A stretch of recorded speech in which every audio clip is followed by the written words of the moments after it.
Stream is online. Play intro.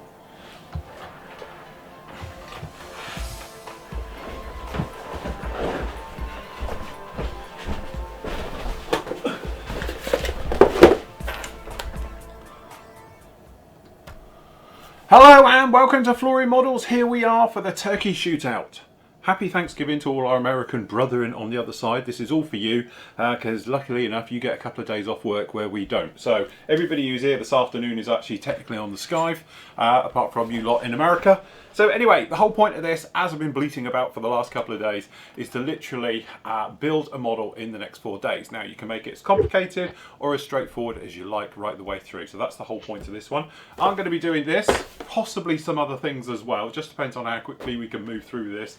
But obviously because I've got to do the questions and everything else like that, it just takes a little bit more time. All right, so that's how I'm doing. Steve, you are doing? I'm doing, sorry, it's forward for the Hellcat. Very nice. Fantastic.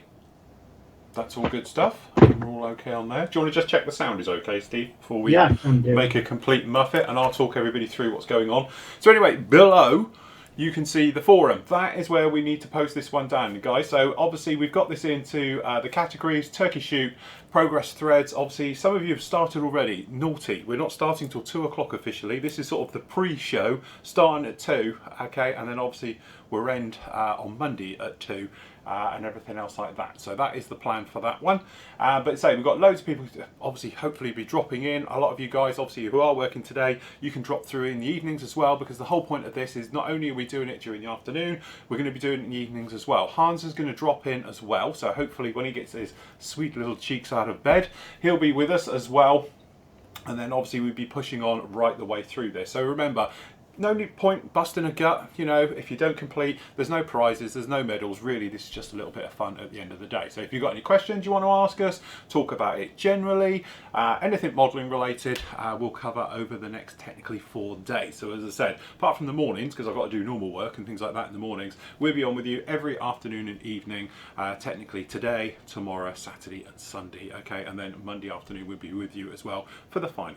Okay, and that is really it. It is that simple. If you can keep all your questions all roughly in one place, it would be absolutely fantastic. So please pop them down into the forum, and then that way we can obviously keep abreast of everything that's going on with the questions and everything else like that. I'm going to be popping around absolutely everywhere, so we'll be looking obviously at your work as we're making our way through. So please post up your photos quite regularly as you're making your build, and then obviously we can pop in and see how you're doing, how you're getting on, and everything else like that. Anyway, so you ready for this then, Steve? Yeah, I am. Do you reckon you'll get it finished? I'm hoping so. But just to point out, all your questions, if you go into the Thanksgiving Turkey Shoot chat page, there's a thread we've set up for each day. And what we've got to do is open the thread up as we start each day. So all the questions, we're right up to date. So get posting all your pictures up, questions, comments, etc. in there. So it's down in here, and then where did you put them all? Is it in chat? In chat. Yeah, there's a Thursday page. Turkey Shoot chat. There we go. So that's Friday, the one. Saturday, Sunday, Monday. Yeah. Okie dokie. So Thanksgiving Turkey Shoot live. Okay, right the way through. So this is our Thanksgiving Turkey Shoot Thursday. This is the one that's open. The others are all locked. So that way it keeps it all fresh and everything else. So we'll be using this one literally for today, so it'll be for this afternoon and tonight as well. We'll be in this particular thread. You can post up obviously all your questions, your bits and pieces in there as we make our way through. Me, because of being flash now with multiple cameras everywhere, I can show you all my little different angles. Okay, so this is what you're going to get a lot of next year as well. Apart from that, I haven't got the 3D one, the 360-degree camera, because that will kill this thread. But hopefully, if this works correctly, we have this camera angle. Good start. Come on. There we go. So that's my usual one. We have close up. So I've got to bring them all online. There we go. So nice close up as well. So hopefully that's all very nice. We also have now this one. This one's going to work. There we go. So we have this one as well. Hello. And then obviously we have this one, which is obviously down here in the spray booth, which I really ought to cleaned out before we got going with all this, but quite frankly, I forgot. Okay, we've also then going to have, obviously we've got Steve, full screen.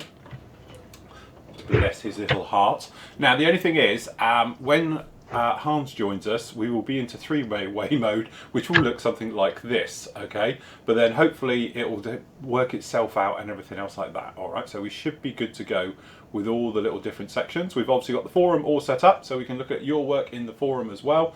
So you can obviously post them up in there as we make our way around everything else. So hopefully this will work. As I said, we've never tried to stream this amount of everything all in one, so this is the whole point to it. So basically we're all still having a bit of a clear out. I'm going to make myself a coffee in a minute. Get yourself some coffee, some snacks, all your bits and pieces you need to do. Say feel free to ask away in your questions and everything else. Might notice Mr. Gundam is done.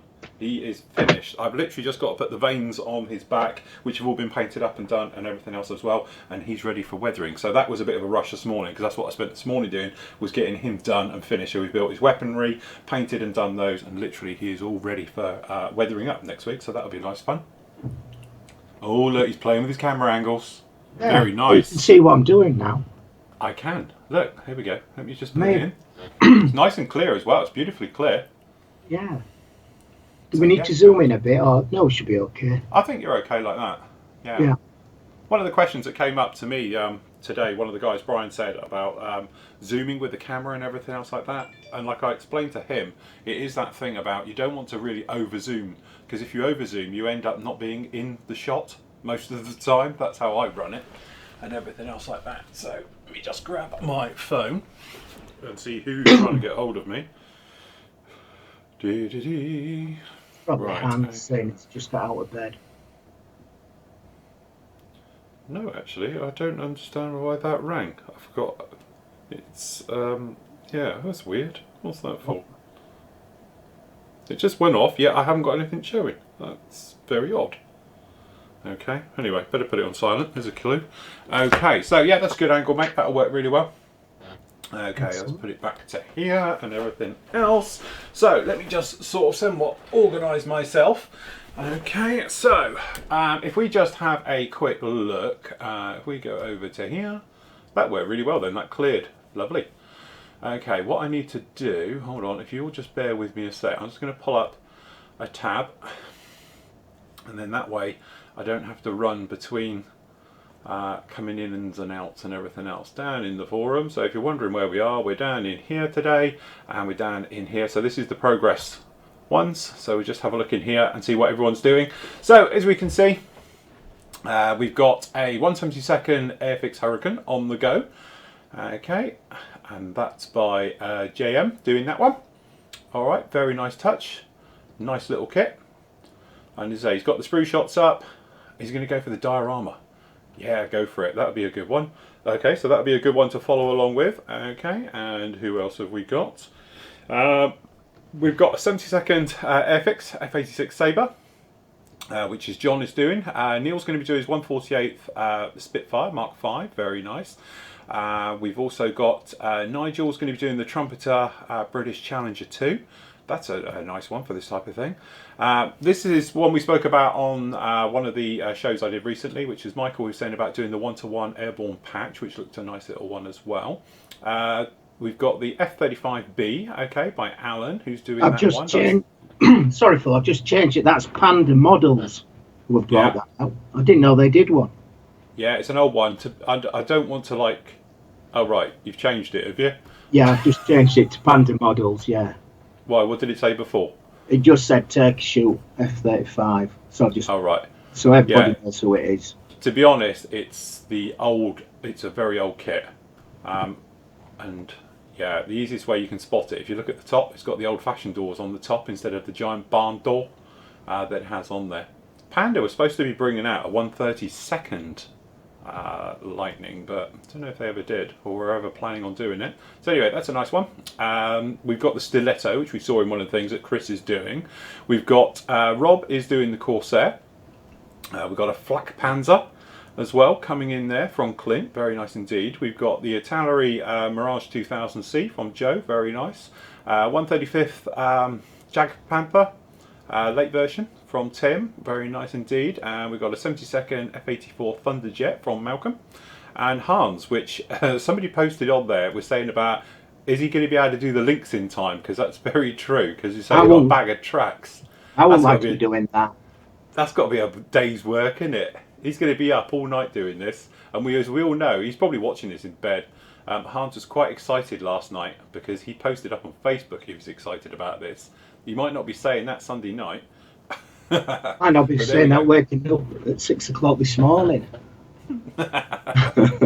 Bless. So as you see, we've got some great builds so far. Remember, if you want to enter, just chuck them down in there into the actual build progress threads, just like that, and we can then make our way through. And then say throughout the entire shows over the next couple of days or 4 days, we'll be going back all the time, looking back, seeing exactly how you're getting on, how you know progressing right the way through it, and seeing who's going to finish and who's not. Okay, at the end of the day, so it should be quite a lot of fun, all of this. So if I've got this correct, and then we'll just see anyone posted in here. So Christopher, hello guys, just want to say hi. Get better soon, Steve. Starting my Revel tadpole. Very nice. So get that in there, because I didn't see that in there. So get that one in there and everything else, and we can make our way through, right the way through all of this. Right, okay, so if we just go back to us. There we go. So as you see, it should be quite a lot of fun. As I can't, emphasize enough, it's supposed to be fun. This is nothing serious.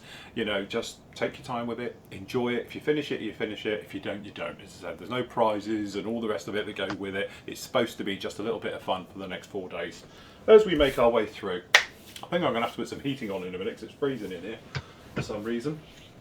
Anyway, Steve, any gossip? Anything you want us to talk about? No. You're okay? Yeah, been pretty quiet, to be honest with you. Just resting up since Tuesday. Bless you. That's the way to be. Right, okay, so what have we got? We've got literally half an hour before we make the official start. As I said, for you guys that have started already, terrible stuff. I haven't got anything come in this week so far. Do you know, it's amazing. No deliveries, no nothing. It's a bit sad actually. Still got lots of stuff to do. Obviously, because we're doing this over the next couple of days, there is going to be no reviews and the bits and pieces.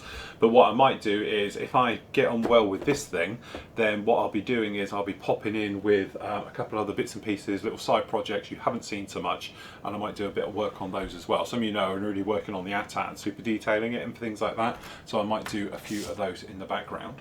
But just from my point of view, just to show you what I'll be doing, this is the plan. I'll be working on this little guy here. So I really like the actual, as I say, it's not a lot to this. I'm playing safe, if we're honest. Okay, let me just stand him up. There we go, is that going to stand up? It is. As I said, that is literally it. There isn't much to this whatsoever. But I have got a few little bits of extras down in there like that. But I really do like this white scheme. Just something a little bit different, doing the Edwards Air Force Base version from 1974, but I like that idea of doing that. And again, it's not just pure white, it is that sort of off-white colour we were talking about, Steve, so I might end up doing it in US Navy white type thing. I think that'd work a treat. It was 99, yeah, MRP 99. Yeah. Because I must admit, it does look very nice. As I say, just a slight little bit of off-white for a bit of scaling instead of doing it pure white, and I think that will look really, really nice on that one.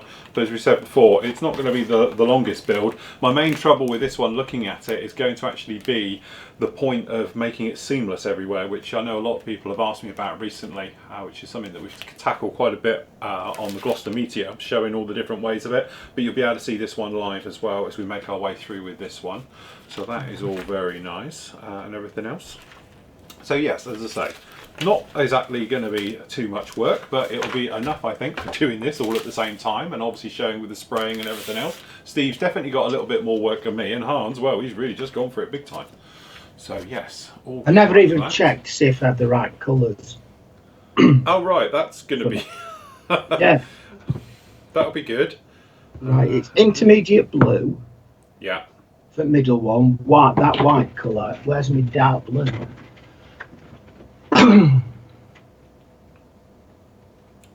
US Navy.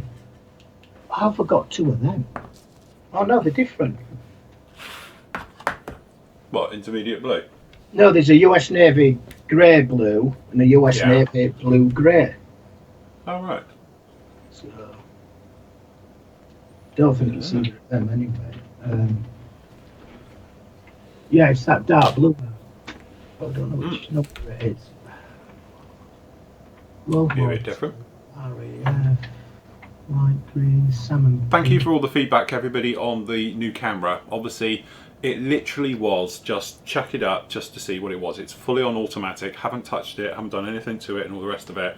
It's just to see, really, you know, if it can cut the mustard, and obviously just to have a fiddle with it. Played with it a lot yesterday afternoon and setting it up and doing the white balances and everything else like that, but as I said, it's one of those things we need to integrate everything into it, because probably you guys who know are into this, when you're taking something that's in one video format and you're trying to edit it in with something that's in a different format, they don't gel. It's all got to be running the same, and it makes things a lot easier. So obviously upgrading everything to 4K, then we can just all bring it in and everything else like that. For you guys that were saying about, you know, you don't have expensive monitors and TVs to watch it on and all the rest of it, you will still get the benefit. Trust me, it will look sharper, cleaner and crisper images, even in standard 1080 or even 720. You'll notice the difference, because I've obviously tried it on my standard 1080 monitor, which is nothing flash at all, and you could easily see the difference in it. And then when you do it to my other big one, and then obviously on the 4K telly, stuff like that, it is totally a different change, you know, for it. It's just a lot cleaner, crisper, and as a lot of you are pointing out, you could read the writing on the bottles everywhere where you can't with the normal camera and stuff like that. But as I said, for streaming wise, we have to really rein it all back in, because trying to stream heavily in 4K is just not going to work. As I said, at the moment, it's all right with me and Steve, but when Han comes in, that's 3 feeds of 1080. We're almost in 4K at that point, but that poor computer's going to have to try and render it all and send it and everything else like that. So that is the thing with that one. It's just trying to keep everything up to date and fresh and all those bits and pieces. And the nice thing is I'll be able to maneuver the camera around in 1080 and zoom in 1080 instead of just having to like get my head in the way and stuff like that. So Steve, what is your plan for the build? How are you tackling yours? Any particular way, or just going to go straight out of the box? Yeah, just go straight out of the box and see how we go on.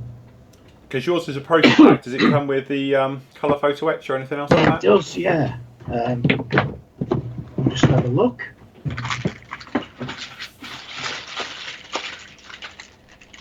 If I switch cameras, you'll be able to see them. I'll lift it up. So I'll just turn it on. Hold on, he's coming. There we go. There we go. Yeah, you've got the colour photo wedge. And then there's a set of photo wedge, which are for the fins for the bomb, the wiring harness for the engine. Looks like some seat belts, but yeah, you've got the colour photo wedge. There we go, that's better. That's not helpful. No, that's not good. Oh, I hate it when that does it. But yeah, the nice decal sheet. So look, there's no damage to them. I'll be doing the sharp mouth. Yeah. Which I must say looks rather good. You also get a nice mask set. Which, I don't know, they're a bit hit and miss. Though, because of the type of how the canopy looks, I'll probably use, I just save a lot of time and effort. But we'll see how we get on. Yeah. And then bags of sprues, and what I always like is the booklets that I do. I must admit, you can see now that other manufacturers are sort of following suit with them. Tells you everything. They are. They're very nicely laid out, very simple, very easy to follow, very nice, clear and concise, you know. But even I know, like on the later ones, all the resin sets that you can buy as additional extras, it tells you in the main instruction booklets, you know, resin put part here, not included, which is brilliant. So that's really good. I'll just show you which marking option. I'm going for E, which is that one. Very nice, yeah. Which is a nice. And I'm glad I've got all the paints, all sea blue, which took a bit finding because it's intermediate blue. I've got the off-white, and I've also got the primer. Yeah. Now, I'm humming and ahhing about doing a bit of the salt chipping, using the zinc primer first. So we'll see how we're doing for time. If I get ahead of myself, I'll go for it. Yeah. So, but yeah, we're all set up. Very good. Very cool. Right, okay, so if we just come back to us, there we go. Right, so some of the guys obviously get in contact with us on the forum. So John says, hi guys, looking forward to the turkey shoot. Glad to see you doing the X1 fill as mine arrived today along with my RX Unicorn Gundam. All I can say is wow, never built one before, so looking forward to it as the box is rammed packed with parts. I'll be watching avidly. So it would be fun. Cheers, John. Ron says, looking forward to seeing the builds. Awaiting the official start time. Thanks, Hans, Steve, and of course, Phil. And we've also got Samuel's put, hi, Phil and Steve. Just saying good day. It's 2:25 a.m. here in New Zealand, so I'm only going to be watching short bursts at a time. I have only just joined the site after weeks of watching on YouTube. Unfortunately, I have the concussion, so cannot spend much time at the bench at the time, which has sort of ruled me out taking part. But I sure will enjoy watching the live shows and keep up to date with the other members' great work. Love all you do. P.S. Thank you for answering my question from YouTube the other day about the recalling canopies. Oh right, the deck cord in the canopies. Yes, no problem at all. Very much. So that's all good. Right, what have we got? past. What I'm going to do is I'm going to grab myself a coffee, I think, before we start. And then that way we can just go for it. So,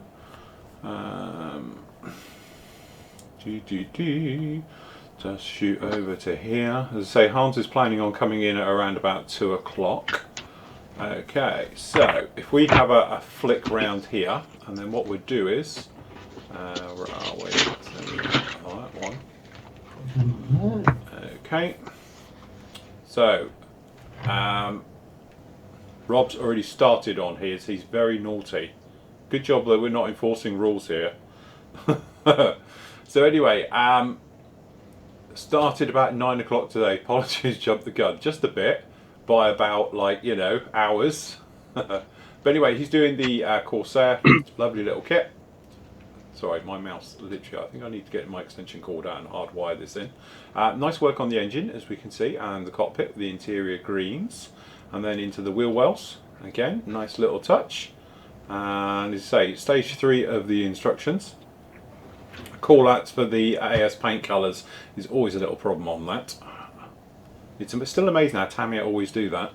And so yeah, anyway, he's really pushing along nicely because he's actually even got the fuselage halves together. Very nice, and down. Very good. So anyway, really pushing along with that one. Okay, and I don't know if anybody else has actually started yet. I'm just looking at people that have got lots of things going on down in here before we push on with it. But yes, we are doing very, very well. Oh no, I've lost my mouse. There it is. Right, okay. There we go. Right. Very, very good. So what I'm going to do is just literally work out how I'm going to actually go through the process of doing this thing, which is to say, there isn't much to it. And it's amazing because the cockpit goes in actually afterwards. So it's literally just, for this one, interior greens, a bit of flat black. That's all going to be interior green, a little bit of photo etch and that for the harnesses down in here. A bit of red there. There is a little bit of cockpit detail. That's going to be interior green. As I said before when we did the review on this, it doesn't mention anything about nose weight, which is a little bit odd. H58. Okay, so this is D. Okay, so different types of tailplanes between the different types, so I'm going to have to watch out for that one. Everything else looks pretty much standard all the way through on this one. So that's going to be a nice easy job, to say the least. So we're looking forward to that one. And let's say, now I have new camera angle here, you can sit dead opposite me. Oh, just down in here as well. So I've got lots of different camera angles to play with. Mask set. God, it's like waiting now, just hanging around waiting for it to start. Just itching to start now. Yeah. So, right, I need a quick Tamiya's equivalent for the interior green film. Because well, it's quicker using yeah. theirs. Well, really, it depends if you want the dark interior green, because they do the Japanese Navy cockpit green.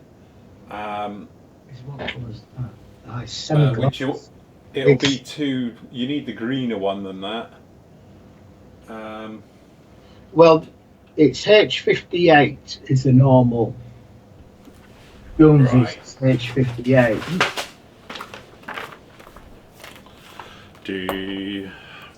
H. Being semi-gloss, it won't dry quick enough. Wrong one. Model H58. Yeah, it's that off green. It's more like a NATO green. Yeah. Oh, is that too green, isn't it? Bit too green. That's got like a more of a. I don't know. What about an olive green? XF88, 58. 58. Or 51. Go in there with the sort of khaki green. I remember what we used to use for an interior cockpit green. Tammy used to call out for it, didn't they? I'm sure they did. Am I missing it?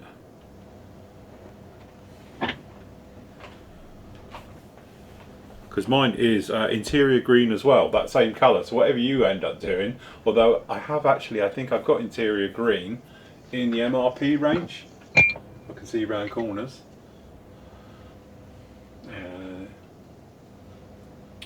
Where are we? Cockpit green, dark slate, ocean grey, interior green, World War II RAF, which is this colour, which would probably do it. Then also we've got a light green, US Navy, dark NATO grey, modern eagle, light green, titanium. And say I still need a paint job. I'm still waiting for him to do one. Interior green. Yeah. Have you got the MRP one? 131? 131. The two interior greens you've got the US Air Force MRP 131 interior green, or the RAF, which I've is got interior 132 interior bronze green.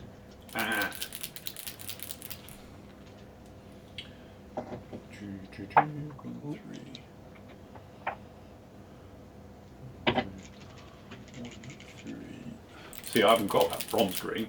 These are the only two I've got, which obviously takes a hell of a mix up.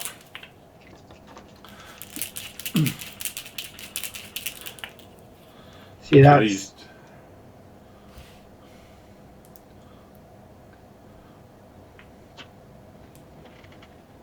which is that sort of chromatey green, isn't that? Yeah, I don't think I've got that one.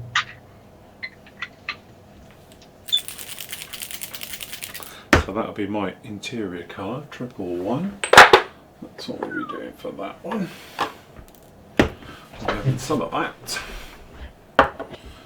So, one of them.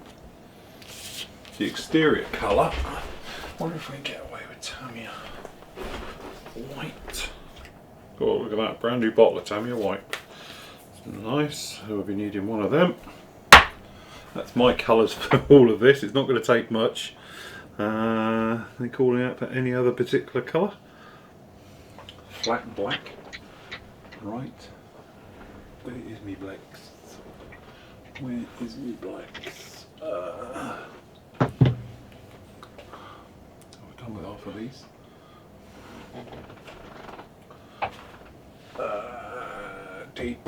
What have I done with my tyre blacks? Keep them separate, so I use them so much.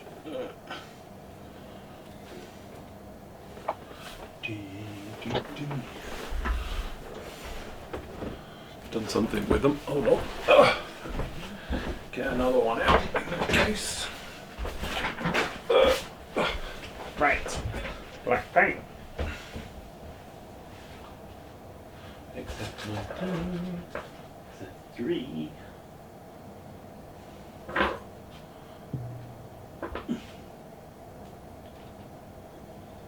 that's not. I think this must be a custom mix of green I've got, and I reckon that'll work. Right. It's roughly. Oh, I don't know.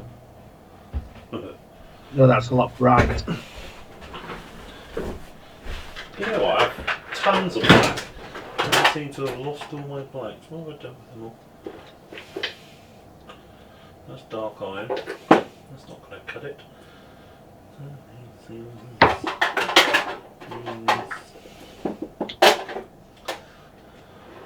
I've painted too many places, that's my trouble. Literally. Right, I forgot this one. That's not good. How can I just be out of black? That's ridiculous. How am I done with it? Find it somewhere. Okay, so what's black use of those?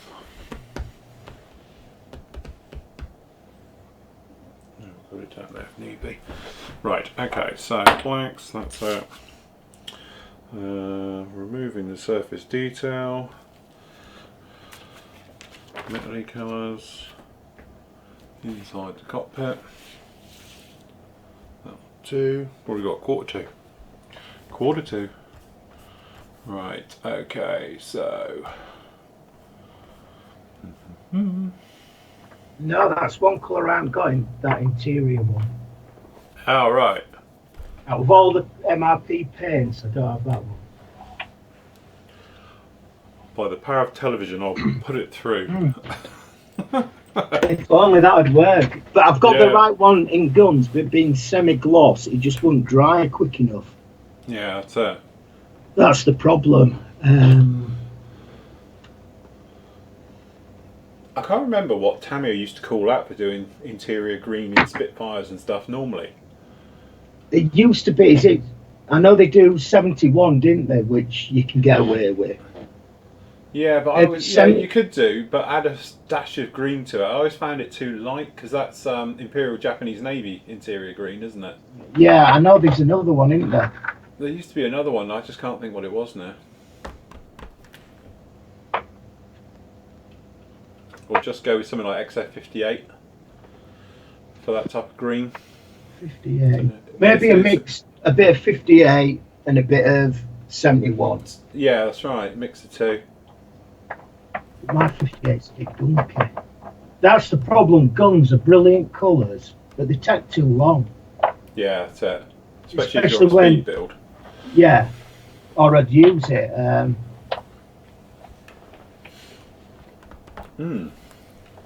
Definitely. Okay, Roy says, hi guys. Not building along, but have fun looking at everybody's work. I've ordered a lot of bits and pieces over this last days and starting soon on a new project.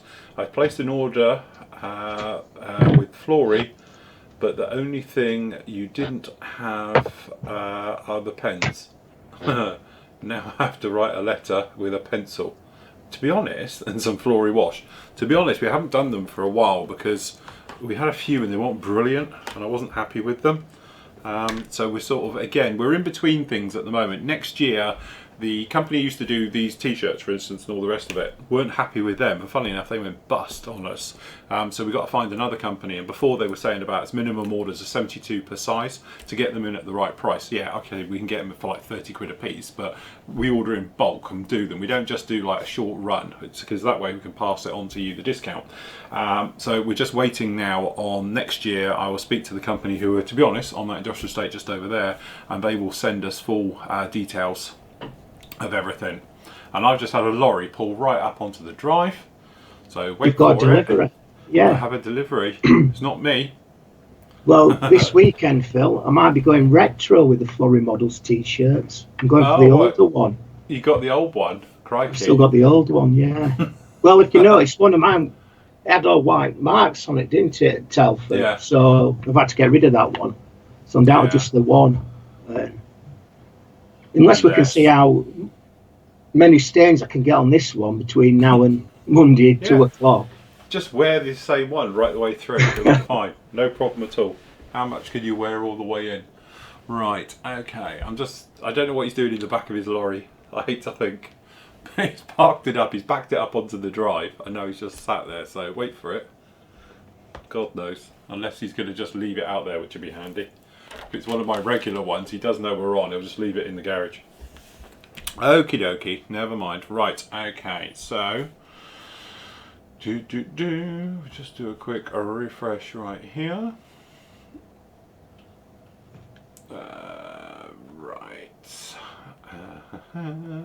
So Neil says, hello guys, I'd like to say happy Thanksgiving to all the chaps here in the States. First time catching you live as I'm off on holiday. As I'm off for the holiday. My question is, when rigging a biplane, should you start from the top wing to the bottom? I'm by no means a rigging expert on this. Personally, I would do it whichever way is easiest. I tend to start on the inside and work my way out when I did mine, because it was easier, so you're not getting in amongst it all. You're just working in and working out. And do the thing where you glue one bottom wing, for instance. I think I put them all in, and then once that was done, then you connect them to the top. And it's just purely just so it's easier to do it. But say, personal choice, I would think there's no probably right or wrong to do it. I'm doing this for the...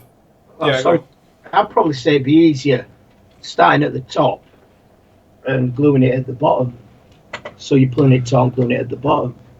Yeah, it depends. Again, if you're using like an elastic, you just give it the bare mint of tension on there. If you're doing something that's proper tension, if you're using real threads or wires, then obviously perhaps it'd be easier starting at the top, and then that way they're hanging there already. And everything else like that. If you're using also like I did with that sort of knitting elastic way, the great thing about it is not very strong, so it's not like it pulls itself out of shape, where if you're using like proper rigging, it can then twist it out of shape and everything else, so that way you'd have to worry about your stringing order to keep it all together, otherwise it might pull it out of alignment. He says, I'm doing this for the first time and really don't want to screw it up. It's the SSW D3 Edar Profi Pack. By the way, keep up the great work, Phil, and the Gundam is looking fantastic. Better get Steve. Get better Steve and have some hot honey and lemon. Everyone's been saying you to that, isn't it? And old Phil, the SU-33 Fanker D that fooled you thinking it was the 148 is the 172nd.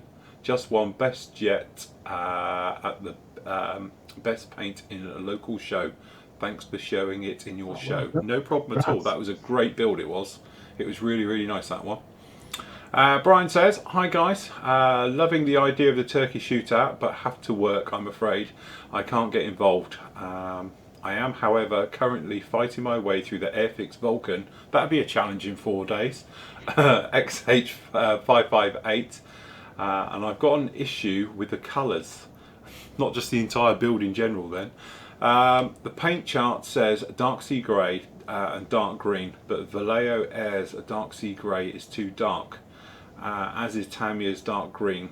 Do you guys know of any better combination? Keep up the great work, and I'll be watching from work, but don't tell anybody. Best regards, Brian. I don't know. Off thingy. Hold on. Hold your horses. So we have.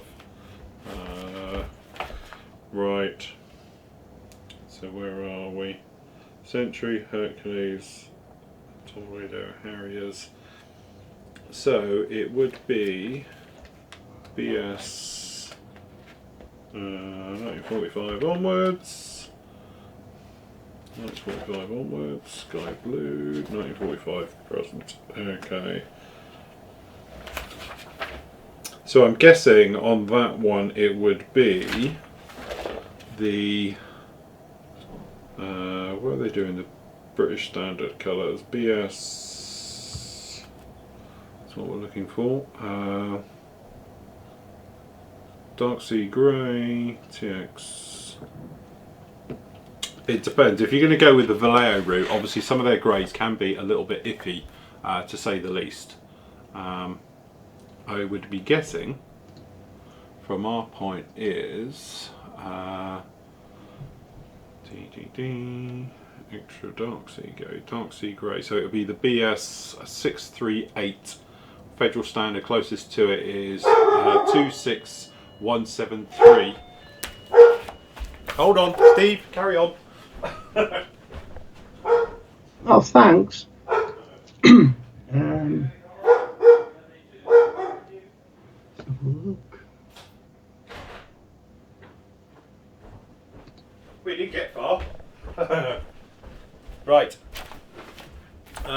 Sorry, you're going to get a lot of that. So yeah, it's basically saying down here the Humbrol colour for this one is 164. Closest thing for it would be a mix between, if you're doing Tamiya, XF24 and XF54. Guns number is H331. Would be for your dark sea grey, and for the green, semi-gloss. Is it the blue or the green? Extra dark green. Dark. It's just dark green. So BS 641. Again, closest thing to it is really Humbrol. They're saying, if you do it that way, possibly XF27 with a bit of a mix. Right. I've got these one. It's 330, which seems a bit. Yeah, well, it is. It's 330 and 331, which is the standard. But he's on about if he's doing it Tamiya. Tamiya, it's Tamiya spray can is the nearest AS30, right? Which is XF81, dark green 2. Yeah. So yeah, I would go that way. What about? Oh no, it wouldn't work that. Yeah, XF81. Dark and I'm wondering it.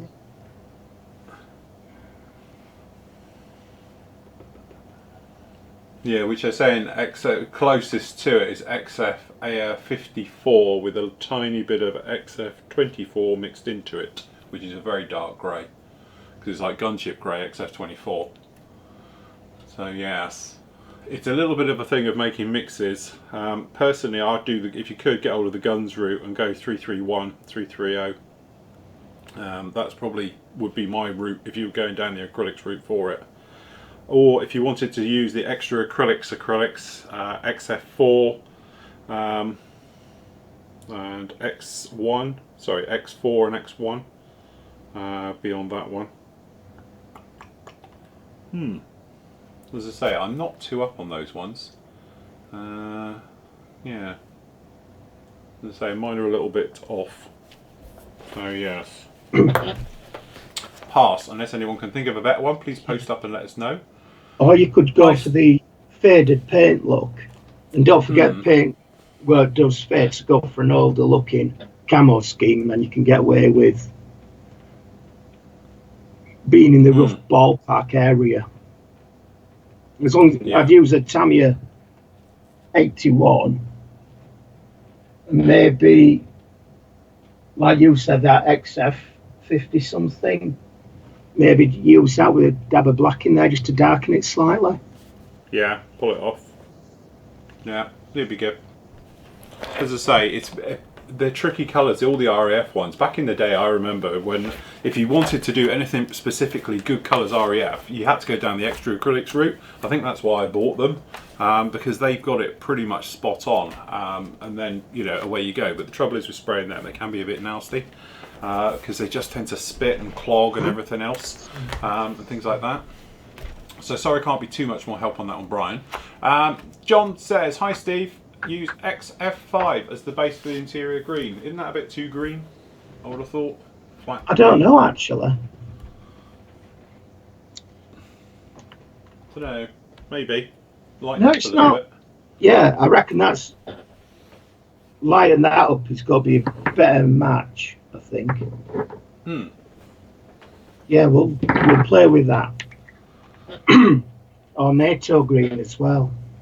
Yeah. Right. Okay. And another delivery. Okay. So George says, hi Phil and Steve, could Steve mix some Tamiya flat base into the interior green, or would it not work? Vallejo's is number 10, if you've got that. That's right, yeah, Model Air is number 10, isn't it? Interior green. Model Air number 10. Let's have a look. 82. My colours are literally right down the other end for that one. Yeah, that is interior green. It's their standard green, that is. Number 10. 10, yeah, I've got that. Yeah, interior green. There we go.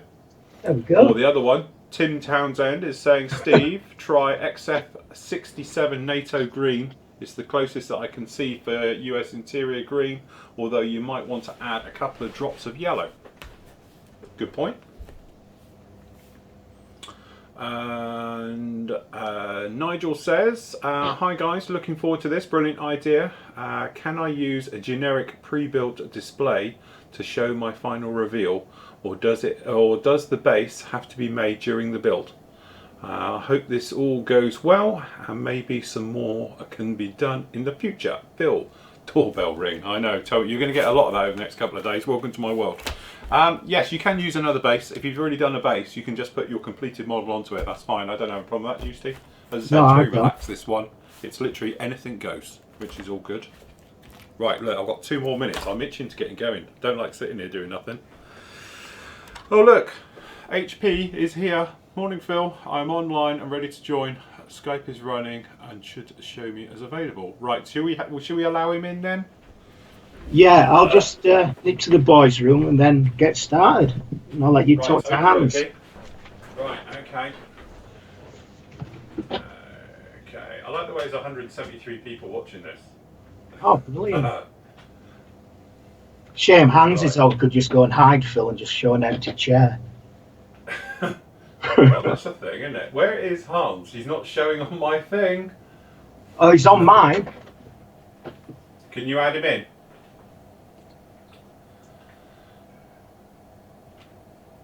Try and add him in. We'll allow it. Just this once.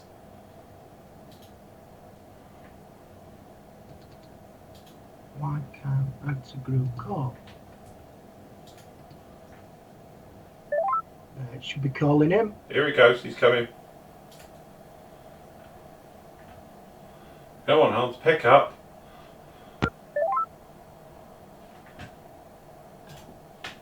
Hey there, guys. Hold. Yeah, hold on, we've got no video yet. Hold on.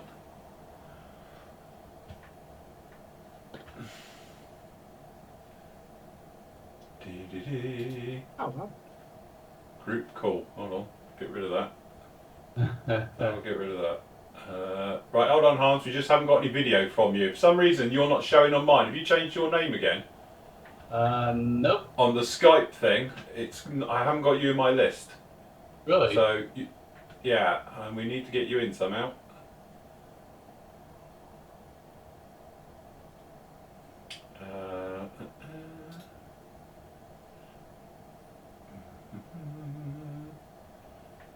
Hold on, everyone. Technical difficulties. I've just sent the Hans. contact to you, Phil. Yeah. Right, hold on. Try and call me. I'll see if I can add you in that way. Alright, no problem. Right, let me hang him up. Right. I'll be back in a moment while you sort that out. Right, okay. You there, Phil? Right, well, yep, I've got you. Can you hear me? Yep, I can hear you, and I got just your studio picture up. Yeah, no, I'm just round the corner because I'm happy to do you here. Hold on. There you go. Got you. Right, okay, hold on. I've got you, and now I've lost Steve. Hold on. Somehow I've got to get Steve back in a minute. Hold on. If I cunning plan on this one.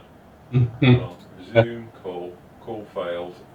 Right, hold on. If I hang that one up, what I'll do, hold on, and I'll come to you. I'll just, when Steve comes back in, I'll get him to ring me, and then you can come in that way. So there we go, look. We've worked. I've lost one and gained one. Hold on, let me just ring Steve and I'll just tell him. Right, good morning. I take it you've been excited about this. Things like, you know, did you sleep last night? A little bit. Lovely sunrise behind you as well. Yeah, that's right. Let's see. I think there is sun. Yeah. Right, okay. No, lovely. Better view than I've got. I've got wet and windy leaves behind us. Right, okay, let me just... Go ahead. Let me just text Steve and I'll say, Steve, ring in. Via...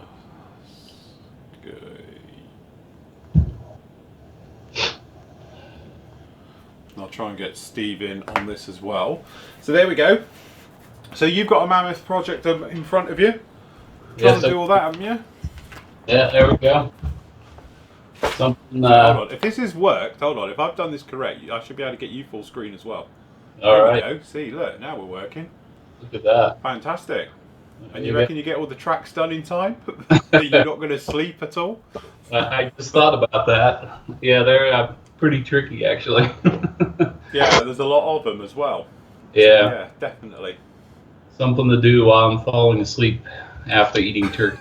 Yeah, that's it, definitely. Oh, well, that's all right. Right, okay, so as soon as Steve appears back with us, we'll be all good to go on this one. Right, okay, so far so good. We're working very well at the moment. Right, okay. So, a couple more. We've got, Jason says, hi Steve. Oh, he's done a bunk. Hold on, he'll be back in a minute. All right. I'll do that one in a minute.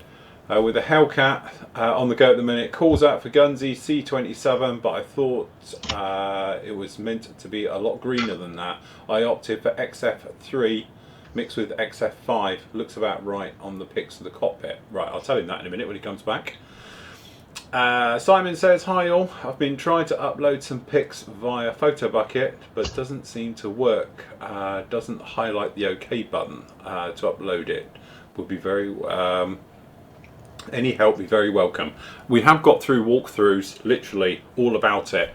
If you go up to the tips section on the actual forum, there's a full thing in there. Literally, there's about 4 different walkthroughs about posting pictures up onto the site. So if you have a look at that one, because what you can actually do is just copy the image code. So it's the one that's in the block. Hold on, if this works. Right. Right, hold on. I've got one of you and I've cut one off. And nice. So how do I add this into another? Right, hold on, Steve. Okay. Right, hold on.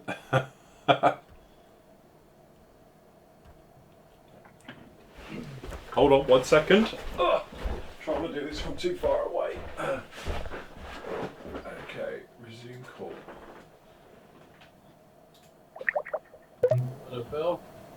Right, hold on. Right, I've got Steve on one side. Merge calls. Right, hold on. There we go. I think something's going on. Oh no, hold on. I've lost Steve. Hold on. Right. Right, hold on just a minute. I'm just, because I've got you, and I've got Steve. It looks like there's still one more call that's on hold, Phil, right now. Right, hold on. So we've got Steve, we've got you. Why can't we have... It looks like Steve is on hold right now. Yeah, how do we take Steve off of hold? Okay. How have we put Steve on hold? Hold on. Okay, you got two calls going on. Yeah, hold on. I need to cancel and just merge. Okay.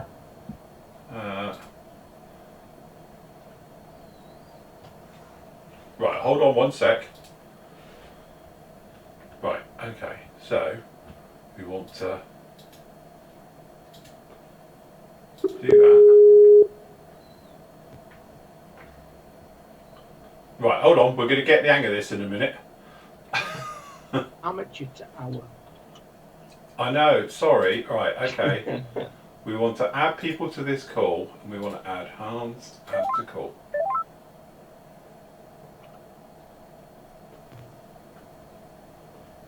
Right. There's one. Where's Hans? Here he comes. Right. Got you both. Right. Okay. 3-way. There we go. And then we get rid of this. Hold on. And it's saying signal quality good for everyone. Look at this. I don't know how to do it. Hey, oh. Right. Okay. Look, it's a 3-way. You've done it. My God. Frightening. Right. Anyway, Steve. One of the guys was saying, Jason was saying that he's working on the Hellcat at the moment, and he was saying that he opted for an XF3. 2 parts to 1 part of XF5 looks about right to him. A bit of yellow and fine. And you can see the professional in the room when he's in with his head, with his magnifier already. Look, you can tell that one. So right, that's it. 2 o'clock. Go for it. Look at him, little ferreting away. Okay, so. Steve's going to try and do his camera angles all now, isn't he? Here he goes. This is where he screws everything up. There you go. He's being smart and everything. Yes. So, hey, look, I can do something similar. just because we're up and running, let's see if my secondary camera works. Huh? Oh, you on that one as well? Look, Yeah. if this all works, it'll be amazing. Yes. Let's see what happens here.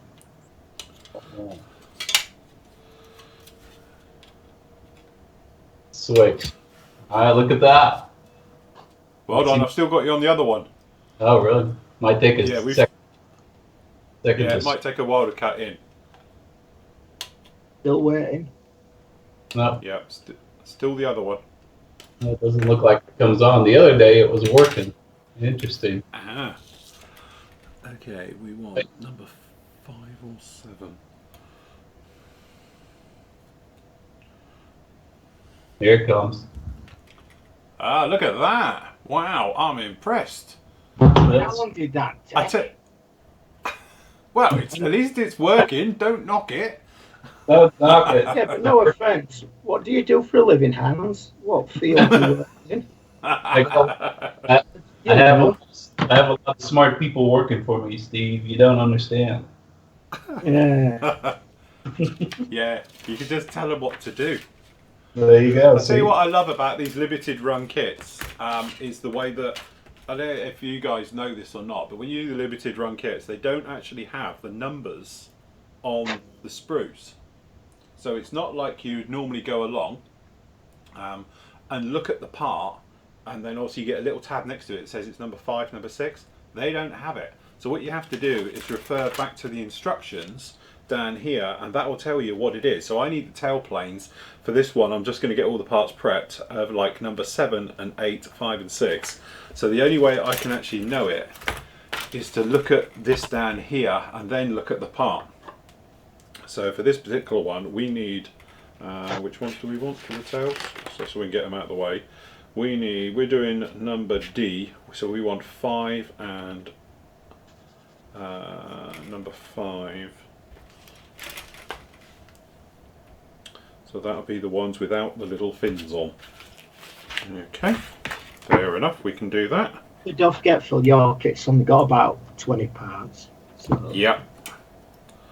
Oh yeah. In fact, I don't think it's got that.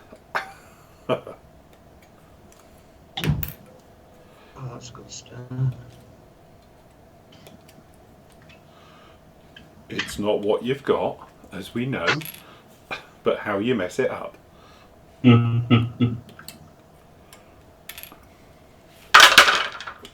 Okay. Right. Nip some of these off here.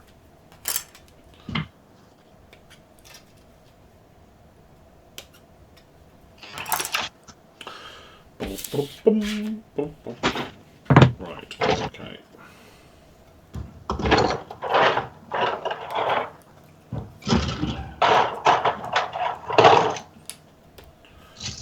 23. It's like 23. 23.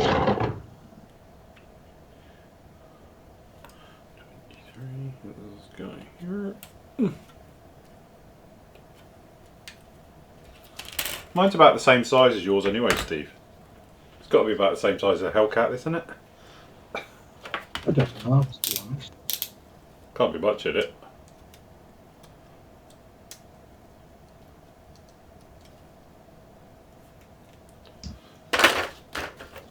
So then, Hans, what have you been up to? Anything exciting?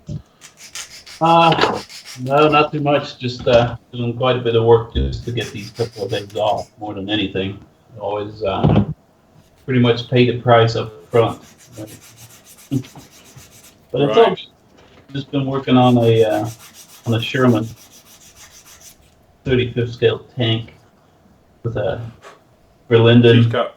Yeah, that's the one with your pizza cutter on the front, isn't it? Yeah. Just did some getting the base color on yesterday, so that's what I worked on. But yeah, nothing too crazy right now. But very nice. Building season is here, right? It's getting cold outside, and we got some of our. Have you had any snow yet? Yeah, we got a little bit of snow a couple days ago. That's the first real measurable snow in town. So nothing really too crazy. So, are all your vehicles winter prep now? Got your winter tyres on? It's not going to help on the Z.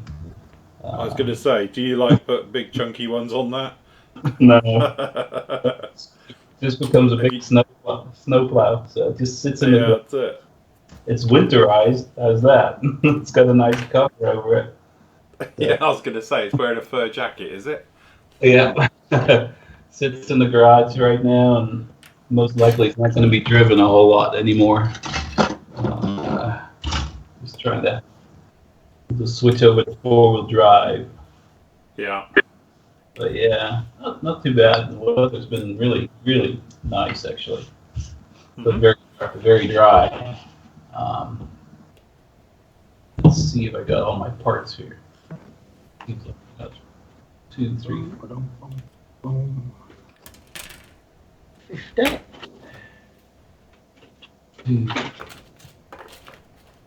Did you have any snow the other day, Steve? No, we were lucky. 10 miles away up on the moors. Apparently were quite bad, but we avoided it. Just had heavy rain instead. Yeah, well, down here we've flooded everywhere. We had 178, was it? 168 flood warnings in place. And our usual thing, the local rail network collapsed because everything got washed away as always. You'd think they'd be used to it after all this time.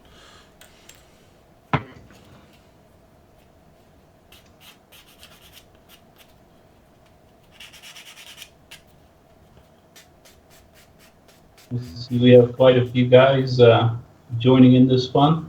So quite a few threads posted up already. Yeah, no, the guys are all on it. Good. I know there's some more planning on joining in the over the weekend and that, so that'd be good. Yeah. Very good.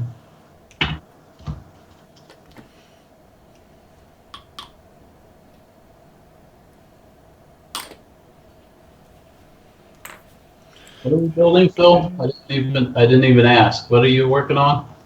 I'm doing the cop out. I'm actually doing the Bell X1, the Profi Pack edition from Edard.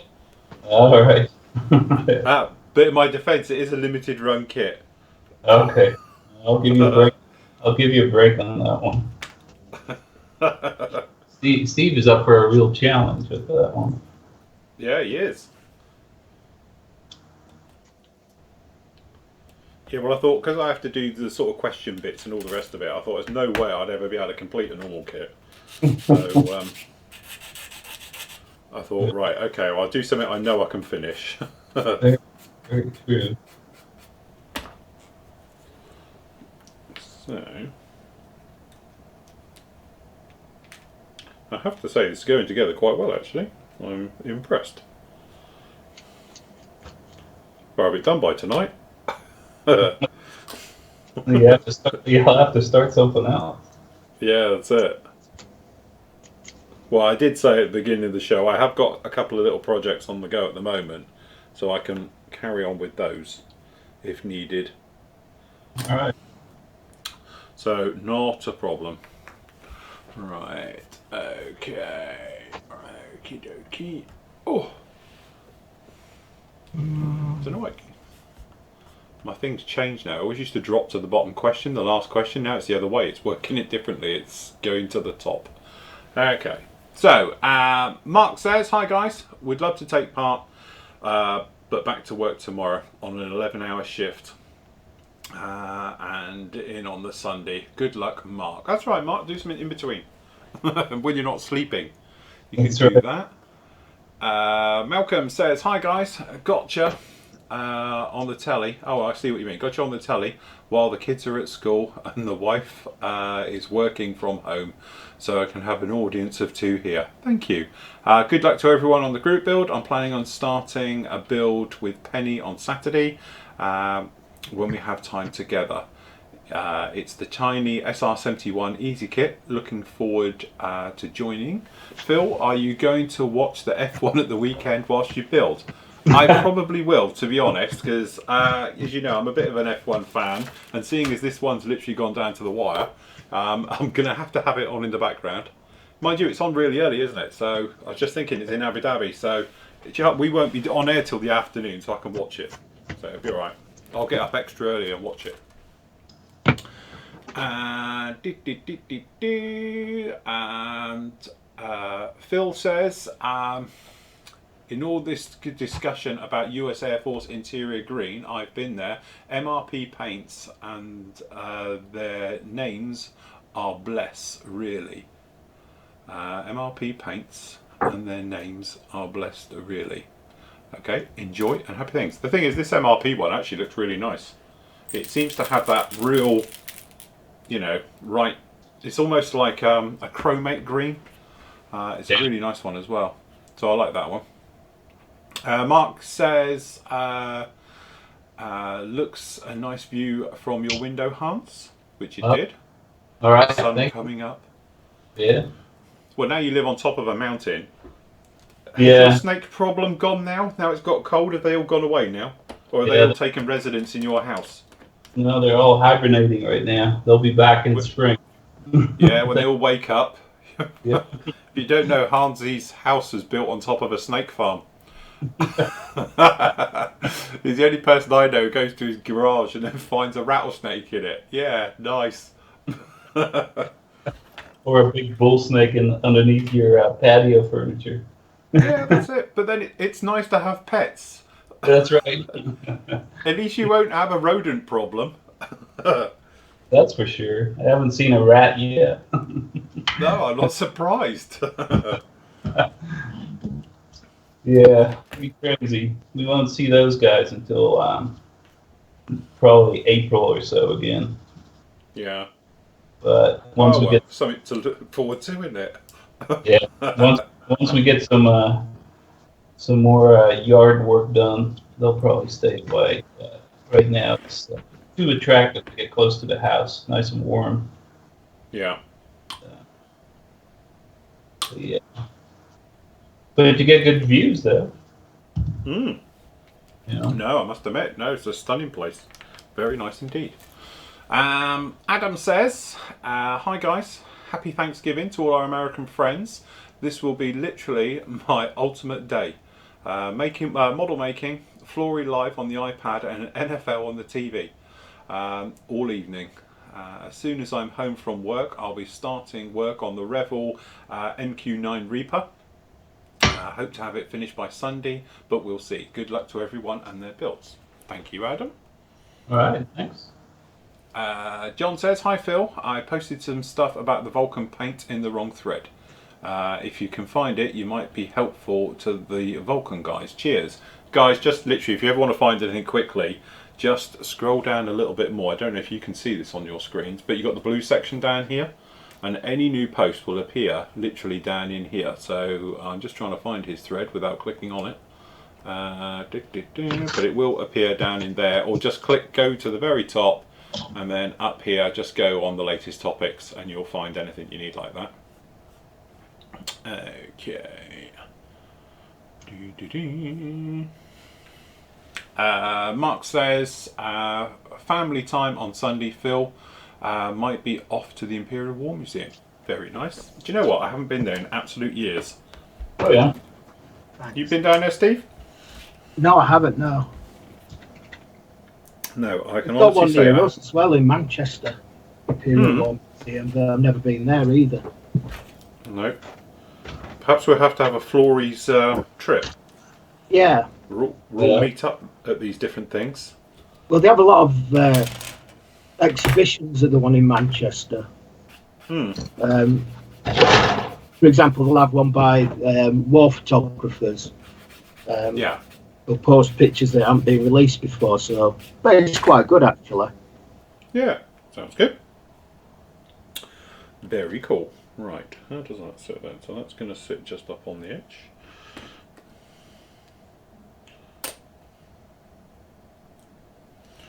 Okie dokie. We'll have to go when you come up, Phil, and let the ladies go to the Lowry Hotel for a pamper. Oh right, is it expensive there? Sounds Oh like. yes. Well, who's it staying there? Mourinho is staying there till he finds a house. The Man U What you manager. do? Yeah.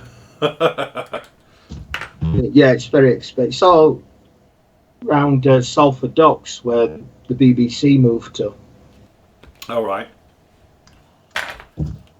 and Old Trafford and various other things there. And the ladies would love going there for a spa. I don't think your wallet would like it, but No, that's right. That's the trouble. Mind you, I'll get away with buying things then, because I can just say, "Well, you had the spa." you wouldn't have any money left to buy out with, Phil. Well, this is true. Yeah, that's probably more like it. They'd probably have a high-end lunch as well. Oh, geez. Like you do. Has to be done. Okay, just going to remove the old surface detail. Now, normally I would be very careful about doing this, but seeing as we're in this mode, I'm thinking we'll just get in there and hack the hell out of it. Okay.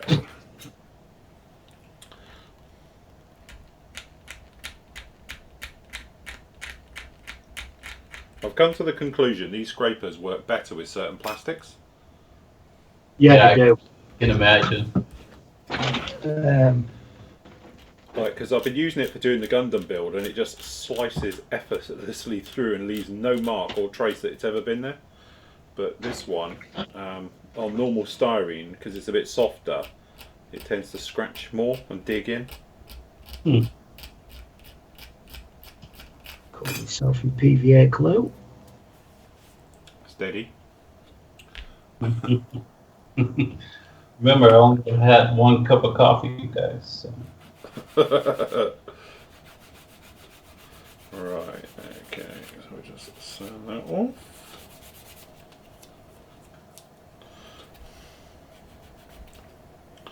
Okay, surface details removed.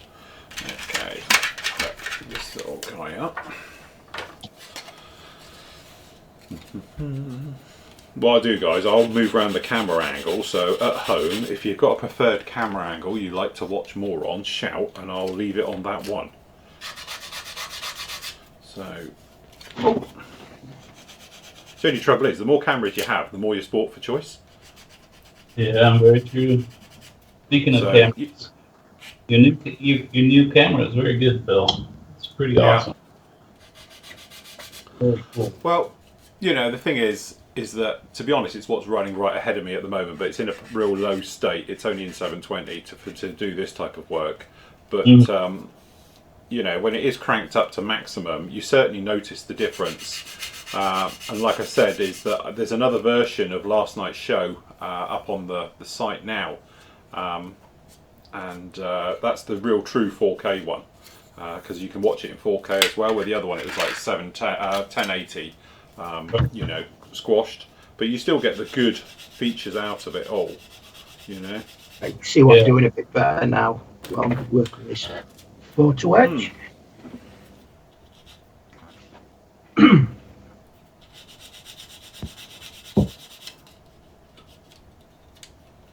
See, the sun is finally coming up, Phil.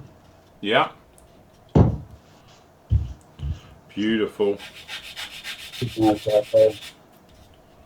Yeah, fantastic. Right, okay.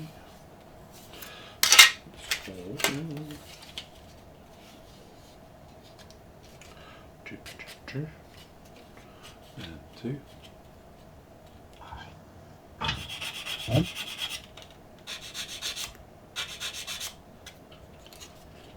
So everyone moves the camera angles, and I'm thinking, oh my god, we've lost everyone.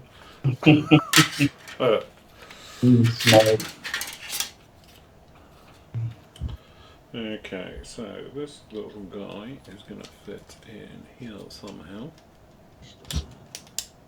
When we say somehow, we really mean it.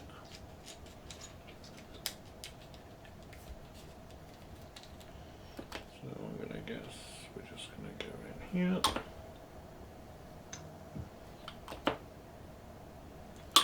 Plenty of glue. Okay. Oh, right. Pedals. Pedals.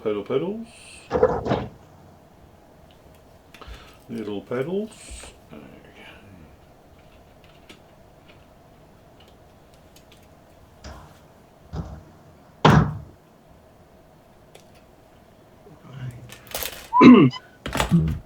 PE12 now.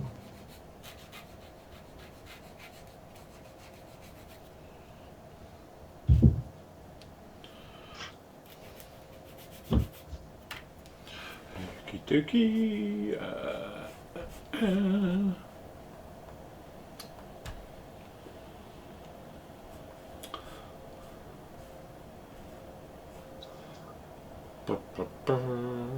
Okay, Chris says, Phil, as we are both doing experimental aircraft, your X1 and my X3, what is the correct cockpit colour?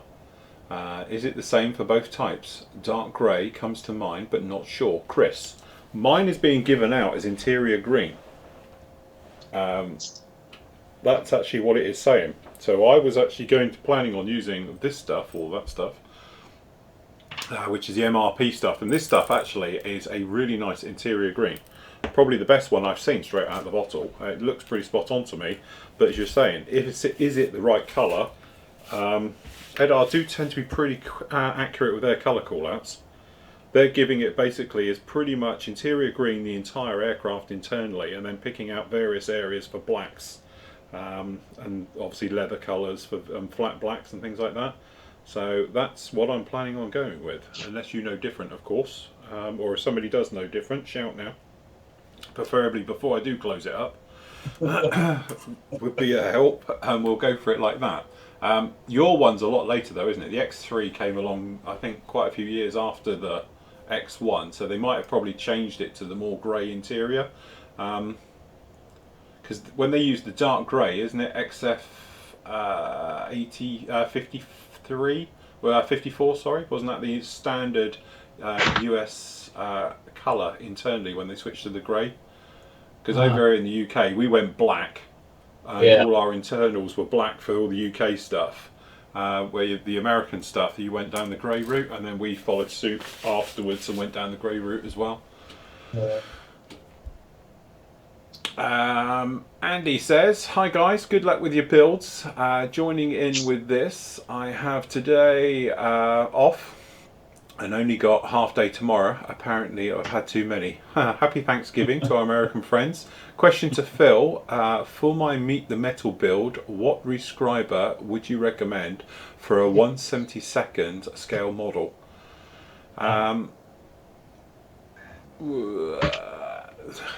It depends. Don't forget, scribers tend to work along the lines of, it depends on how hard you push and how many passes you do with it. But as Hans is pointing out there, That's a really nice one. To be honest, I've started using that one as well now, Hans. Yeah. I usually been using the other one.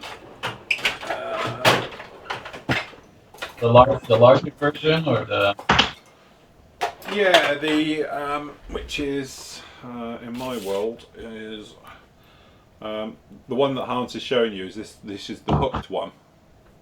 Hold on, I might be able to drop this camera even closer. There we go.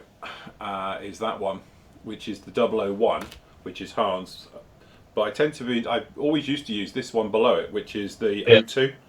yeah. But recently I found actually the O1 is slightly nicer because it's hooked more. It's easier to drag across Right. and do it that way. But you just say having both of them is quite handy because you pick between. But again, if you're a very light drag, don't push and pull. It's literally just drag it. Either of them will give you a very fine line, and then obviously the harder you push and the more you sort of go into it, the more sort of depth and wider and scale effect you'll get with it. Like for instance, if I was doing 30-second scale stuff, I might do 2 or 3 passes to get the depth of the panel line. And then, obviously on 70-second scale, I would use one. So I necessarily wouldn't use a different scriber for different scales. I would just use this. Basically, these two are my go-to scribers these days, and I tend to just say a light one you can do. As I say, I've got that one as well, like Hans is showing you. I must admit, I'm not a fan of it. No. I don't know. It just works just the same as the other one. The only thing that's nice with that one, it's got the point, so you get right into a 90-degree corner. Right. That's what I like about it. You can get really close. You can get right into very tight areas with it, and everything else like that. Their wedge one, I just don't like it at all. Yeah, that one's good. They're really good on leading edges as well, to just roll around. Right. Yeah, because Steve's got the first one as well, the SR one. Look at that, we've all got the same one. But try on the leading edge hands. You can just one pass and you can roll it round because it's got a long blade, even though mine's quite blunt now. Yeah, that's what's nice about that blade, right? That long edge right here, like you say, Steve, you can just roll it. Very good. And then UMM in the USA carries those. I don't think, is there a vendor now, Steve? I think Models R Go were trying to do something, but I don't know if they're getting them from UMM. But they were doing the scribers and a few other tools, but I'm not sure if they were doing that. But John's pretty good. He's pretty quick at getting them out. It's just the postage tends to be a bit of an issue sometimes. Yeah, sure. So there we go. Flory Models Live Shelf, sponsored by UMM. MRP, don't forget. An MRP, yeah. Look, even bloody EE are on my phone now trying to ring me about a black sale. Flash sale starts today. Save £180.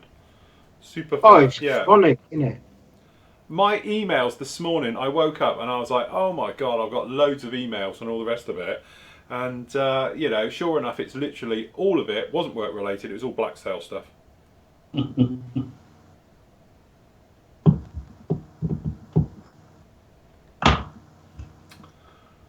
But that's the bad thing. It's come over to the UK now. Any excuse for the shops to sell us more stuff we don't need. Yeah. We used to have in England January sales. Who remembers those, being dragged out by your parents to walk around somewhere really cold when you wanted to just be at home playing with your Christmas presents still? Oh no. Like going to really good places like MFI. And all crappy places like that. And then they never buy you out. Yeah, that's it. So you're dragged around as a kid for like hours on end looking at junk that doesn't interest you at all, and then you go home and cold, wet, and miserable just because they've managed to buy a flower pot. Or is it just me?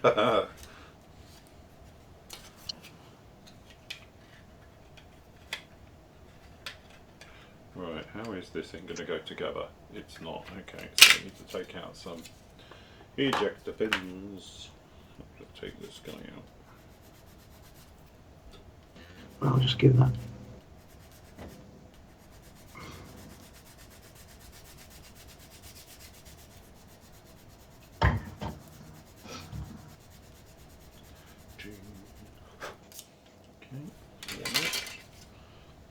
So the question is, how much weight do I need to put in this to hold it down? That's right, huh? I bet you It doesn't say, it just says add weight. I'm like, okay. It's that fine balance of overdoing it so the gear collapses. Yeah. Yeah, I bet you that is a pretty decent tail sitter. Oh, I think it's going to be a lovely tail sitter, this one, yeah.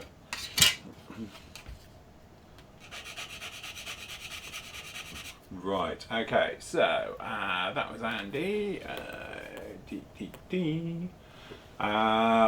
George, that was Andy. Yeah, George. Phil, do you have to do anything different when working with a highly polished plastic as limited run kits like your Bell X1? Not really. Pretty much standard as you do everything else. The only thing is sometimes with the limited run stuff, not so much this one. Comes another delivery. Yep.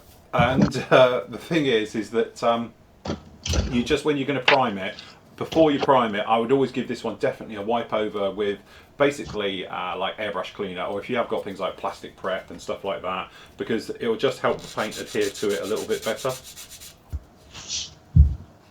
So, yes. Here we go again. Watch yourselves. He enjoys it. Oh yeah, he complains about it, but he likes it. What's he getting now? I don't know. How far along are you there? I'm already painting. Jeez. No, what I'm doing is Right. just putting a bit of PVA glue on the instrument panel so you can turns it into the glass lenses. Yeah. Yeah, very nice. There you go. I can make you both a little bit bigger look. Oh wow. Getting really fancy here, Phil. Yeah, I don't know how we do this.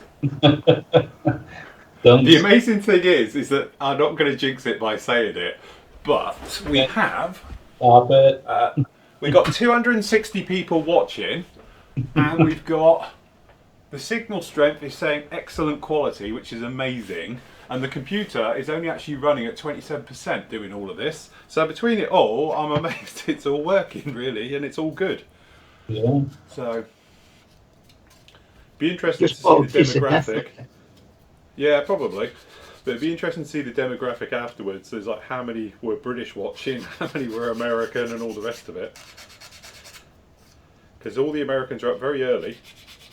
Yeah. Well, oops, the East Coast should be awake by now. It's what? Yeah. 9 o'clock already. Mhm. Right, so take out these.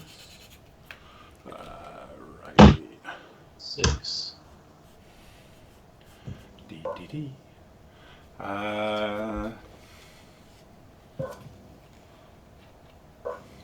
Mark says, not been since I was a kid, Phil. I remember my mum taking me on school holes once. I'm 54 now. And a mature dad. My son is 9, sadly video game generation, and not into modelling at all. The thing is, as I say, you can get them into it. I know lots of people now making it a mission to try and get their kids into it. Yeah. You think Liam's now 24, and I've just about got him hooked. He doesn't know it yet. It's just that he's in here so much now, it's starting to naturally wear off and he can't help himself, because he's actually, I've got him the Iron Man kit, because he's a massive Iron Man fan, you see. So I have got it to him, and my plan is next year is to get him in here, probably live as well, and get him to do the Iron Man kit. Yeah, very good. The thing is with Liam, amazingly, he's very artistic. He's basically the only one in the family who can draw, and he's very good at it. He's got a sketch pad and he'll do a lot of sort of, you know, cartoon characters like superhero stuff, and he will just sit down and sketch. He's very artistic, so it wouldn't take much, I don't think, to get him across. Very cool. Okay, flat back, flat black. Okay, we'll just do this, and then what we'll do is, if on the hour, what we'll do is we'll zip round and have a look at everybody else's. Yeah. Okay. Good idea. So guys, if you're watching, post up your photos to where you are at sort of 10 to. That would be a really help, and then that way when I go around and look at everyone's work, we're all on the same page, so to speak.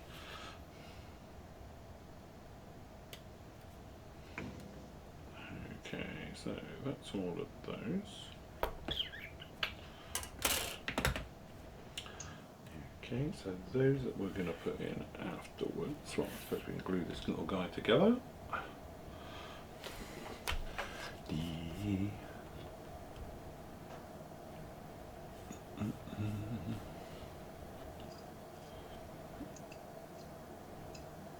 Right, Roy's posted up a link, an interior to the Bell X1. The thing is, I can't physically go on links myself. I know the guys can, so I don't know if you want to have a look at that one, Steve. Because he's talking about interior green for the Bell X1. I'll just bear with me. Because the thing is, I can't, because if I show it online, I can get in trouble. If it's like a secure link or something else like that, or someone copyright grabs it. And I don't fancy getting a copyright strike against us.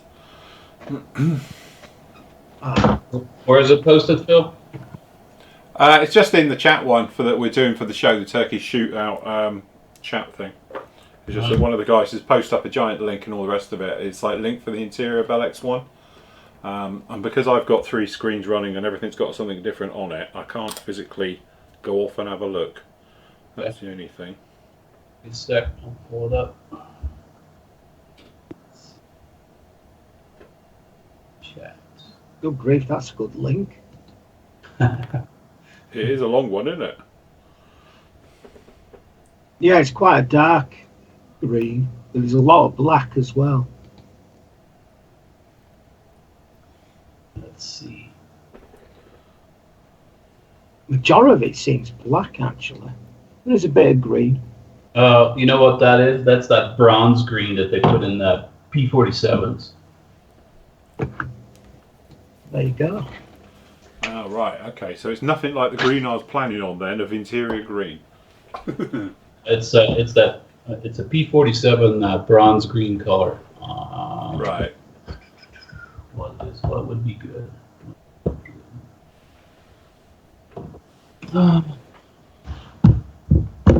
I have got, hold on, if I just have to go around the other side of your desk, the other end of the paint rack. I do have a bronze green, I'm sure I do.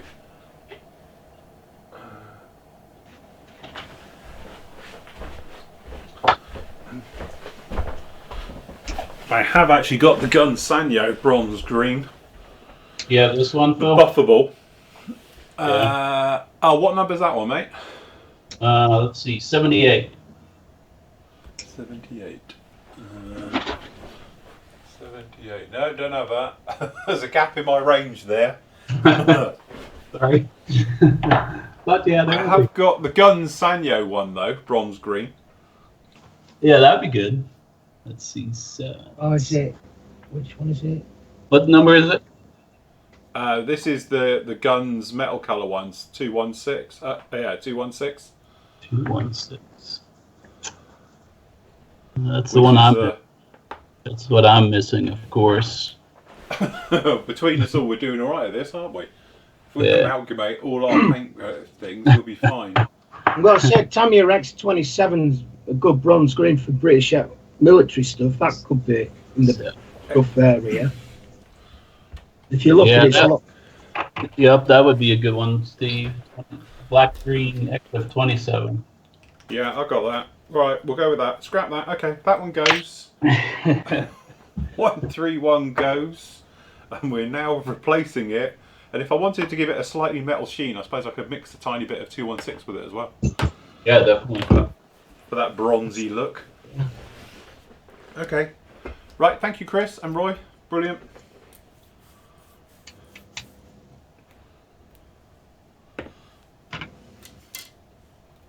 Okay, right. So that's 216, 217. Could it take me ages to make these wings up? I'll give you a couple of my suspension arms if you want. It's all right. Steve will do your tracks. Awesome. He won't.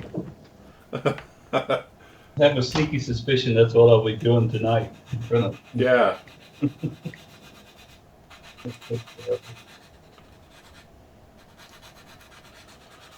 Well, if I get on a roll with this one and we're getting, I should get it done pretty much tomorrow, I would have thought.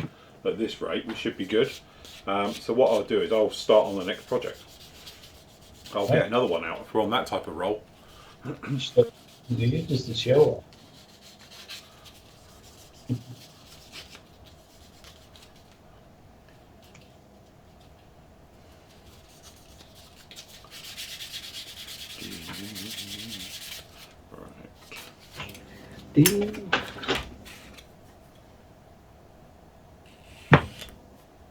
I take it you've seen the movie The Right Stuff, Phil and Steve? Yeah. Yeah.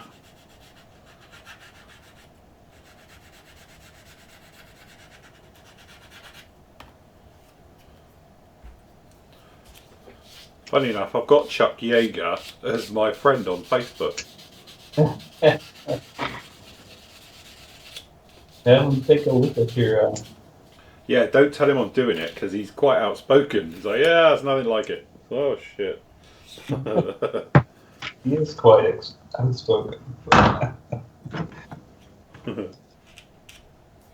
He'd be like, what the hell is that? Nothing like it. Oh, great. Fully endorsed. That's right. He'd be able to afford the kid if he sponsors it or endorses it. Yeah, that's it.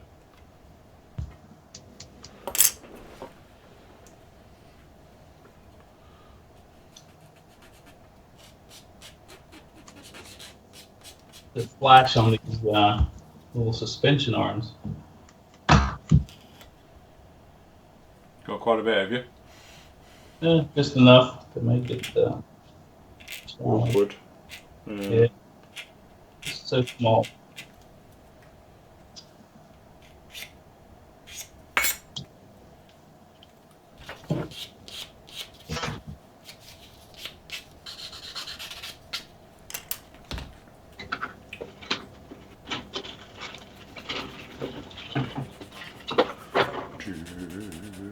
Did you finish off your A and B club husky? Yeah, that's all done. I just need to have pictures of it. Yeah, we're at Telford. Good deal.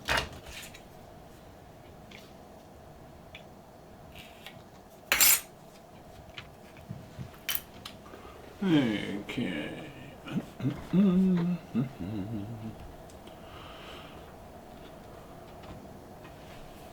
Should be interior.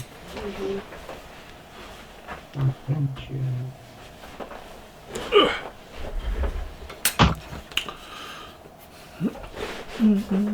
Right, it's going to be interior green. It's going to be interior green.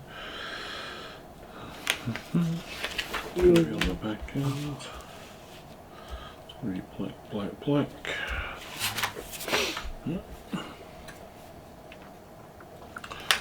Okay. Don't lose me yoke. Okay, we're going to need that and that and that. We need that and that. And do I need the internal door?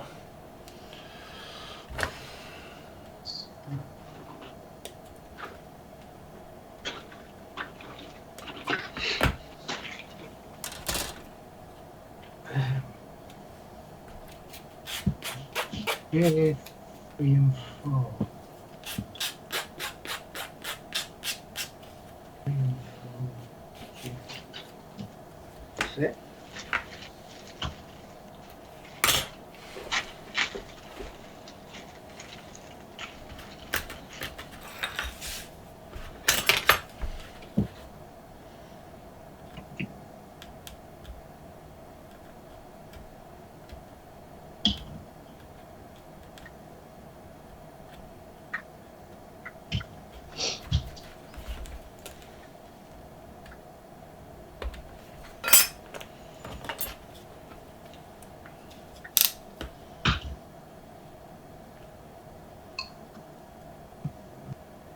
bit.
Right, okay, so these are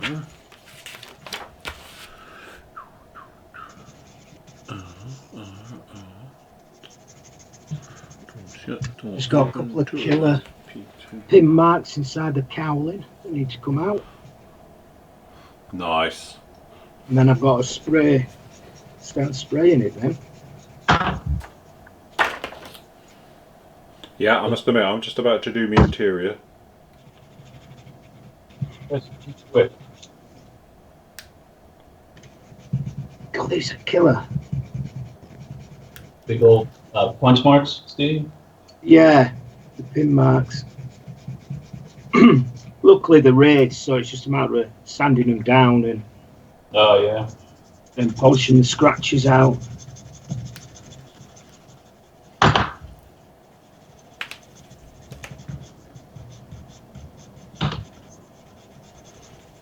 To be honest, you'd barely see them because of where they are, but I'd like just to get rid of them to be safe. Just a little bit of work, you know. Raised, they're good.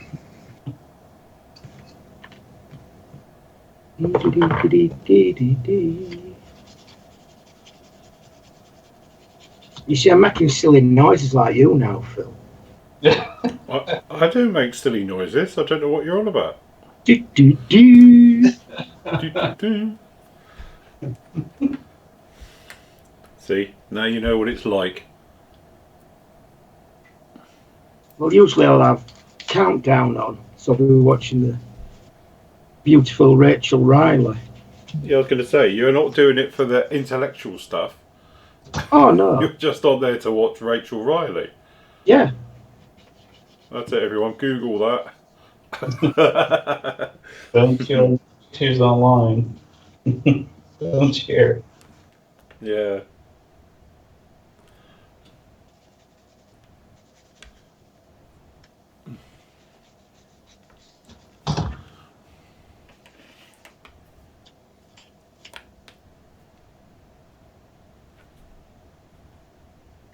Any turkey for you guys today? Probably not.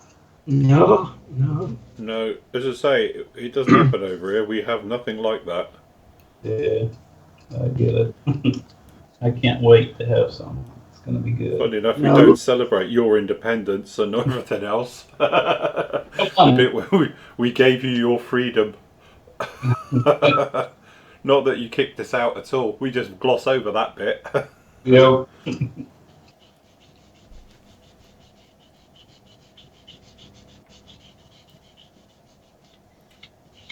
Funny enough, isn't it the British? I could be totally wrong, excuse my ignorance, but aren't we the only people to ever burn down the White House? I think. I think we burnt it down before we left.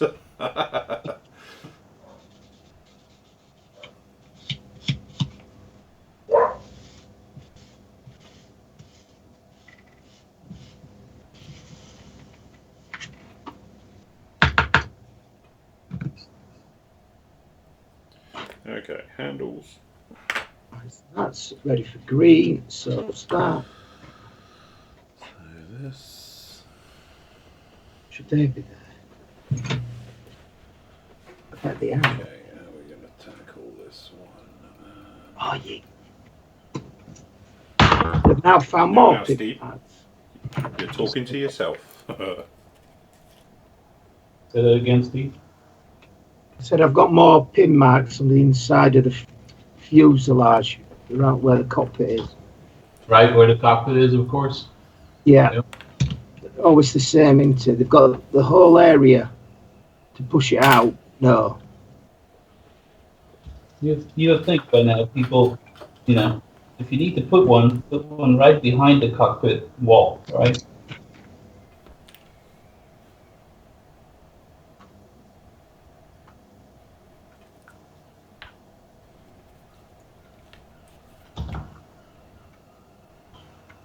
That's why it still amazed me with that Tamiya F14 that they've got ejector pins in it.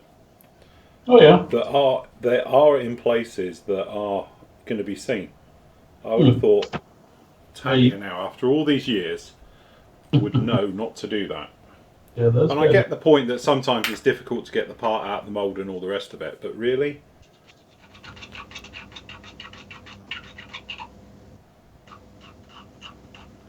And life would be a whole lot better that way. Hmm.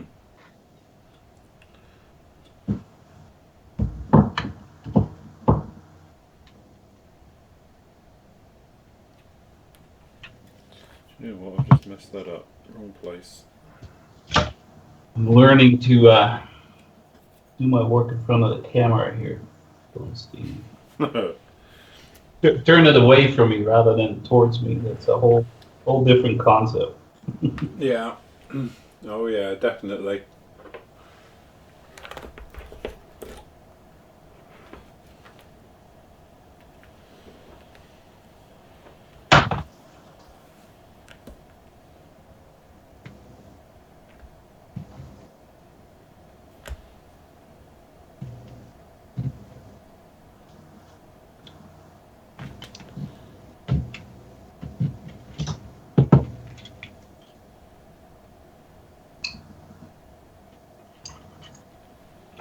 Oh, these are doing my head in. You buggers.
Oh god, I hate photo etch.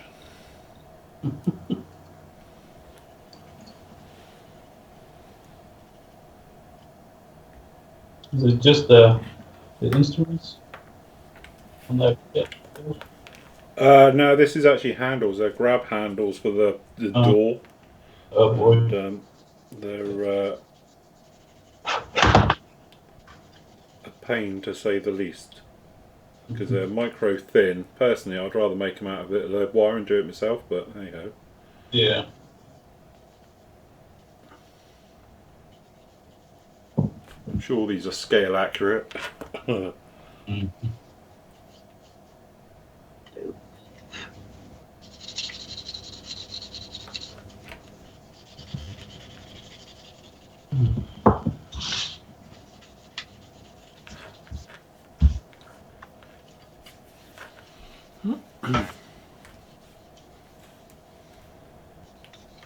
Clean up on these little suspension parts.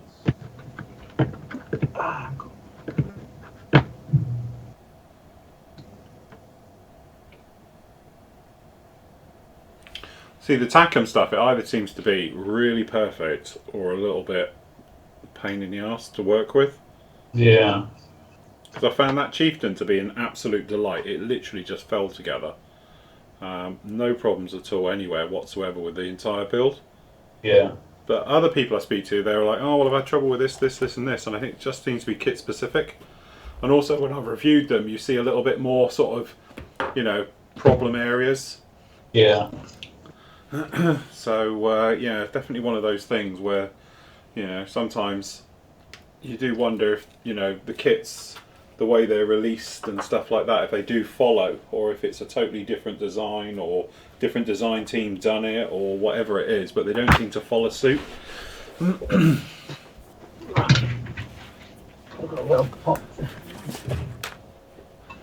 Okay, so if we just go up, we'll have a look around, see how the guys are all doing in the rest of the forum. If I just bring this down here, we go forum, there we go.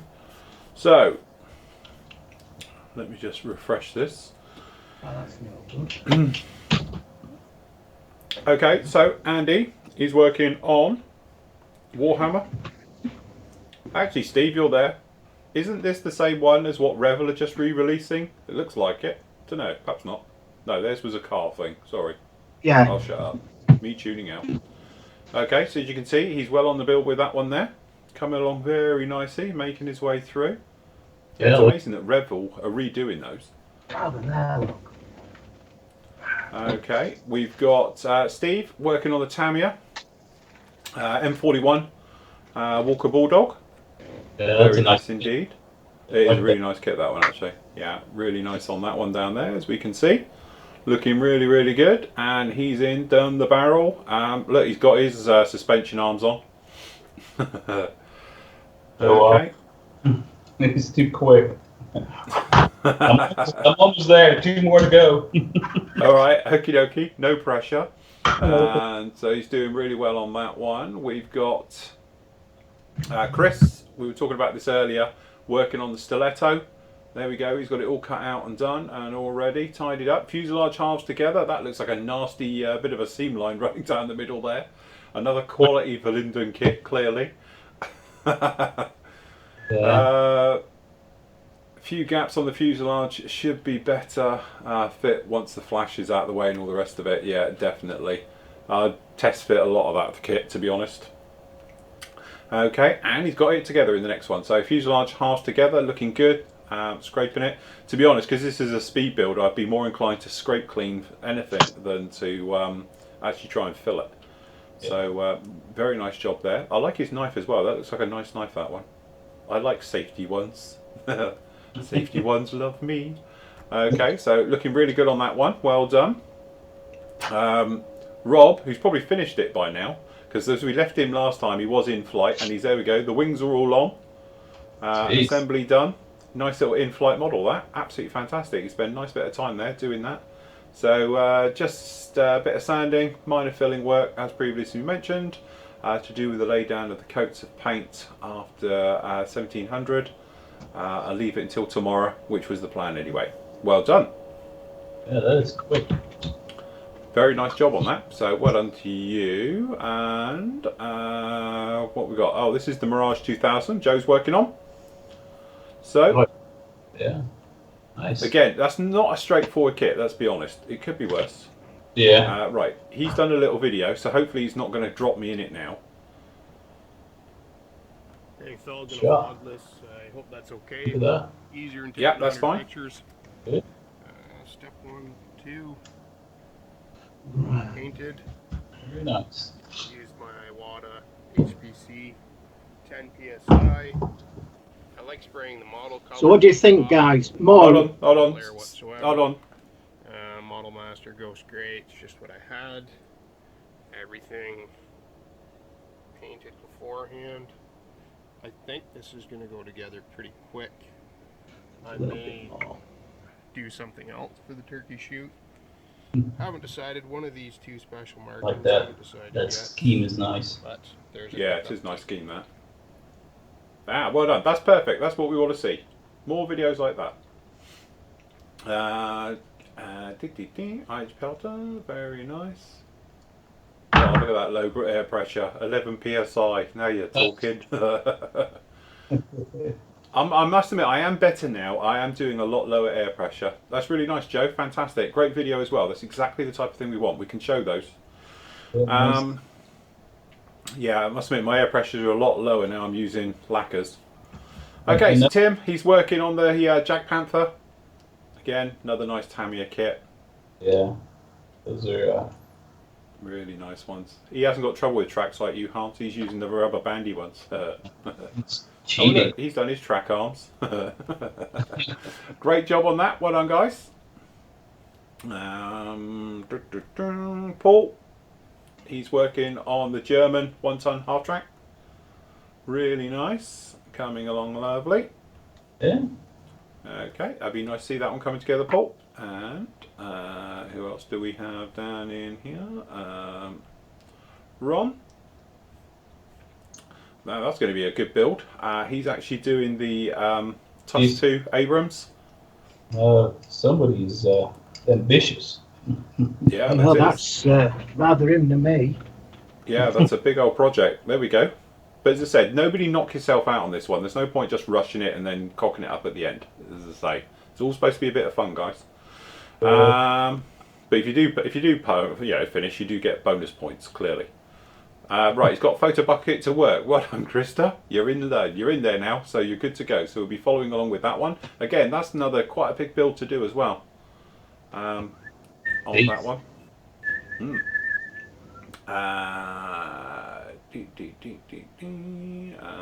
That's the tadpole. Another one as well. This is the Challenger. What a nice layout he's got as well. See? Look at that. Nice. Very posh. Very nice layout. There's a little system there. Okay. So anyway, road wheels. Yeah, getting them all out of the way. Absolutely. So yeah, no, good job on that one. Nothing wrong with the Chally. Right. Academy F4U. Crikey, can we have bigger pictures, gang? It's bad enough I'm not sat next to my computer when I do this, let alone when they're like thumbnails. Yeah, you can set it. The best setting's 800 by 600, and you can set that on any of the photo hosting sites. So if you just set that as your default setting. Anyway, it's his first ever group build, so really nice to have you in there, Trevor. Looking forward to seeing that one come along. But as Steve says, whack them up. Yeah, the thing is, Trevor, when people see little pictures like that, they say, oh, can't be bothered clicking on, wait for the picture to come up, blah, blah, and they'll just skip past your work, which is a shame. Yeah, true. That's an interesting box art. Have they changed the boxing then? Is that little one? That you, no, this is the 148th one, but they've changed the box art by the looks of it. You were. Because it looks like it's the Fine Molds TIE Fighter, but it's in a different boxing to mine. So yeah, definitely. Be a nice one to do that one. Cool, very good indeed. As I say, working through. Really nice one, that's. Yeah, as I say, I've got the other box art, which is the red box. So obviously they've changed the box art for some reason. While you're on that, kid, somebody was selling the Rebel reboxing of that off very cheaply, about half price. And I can't remember what it was for the Black Friday. Oh, right, cool. Have you seen the new Bandai half price? What? Yeah, what, the new one, the 48th one? That TIE Bomber or something, is it? Oh, right, yeah. That looks really, really nice. Yeah, nice one on that. Right, Antonio, he's doing the 20mm flat gun 38 system. Nice. Very nice. Got some good ones in this for a lot, guys. Well done. And we've also got let's see if Alan's done any more to his. Yeah, he's working on the cockpit, going through that on the Panda F-35B.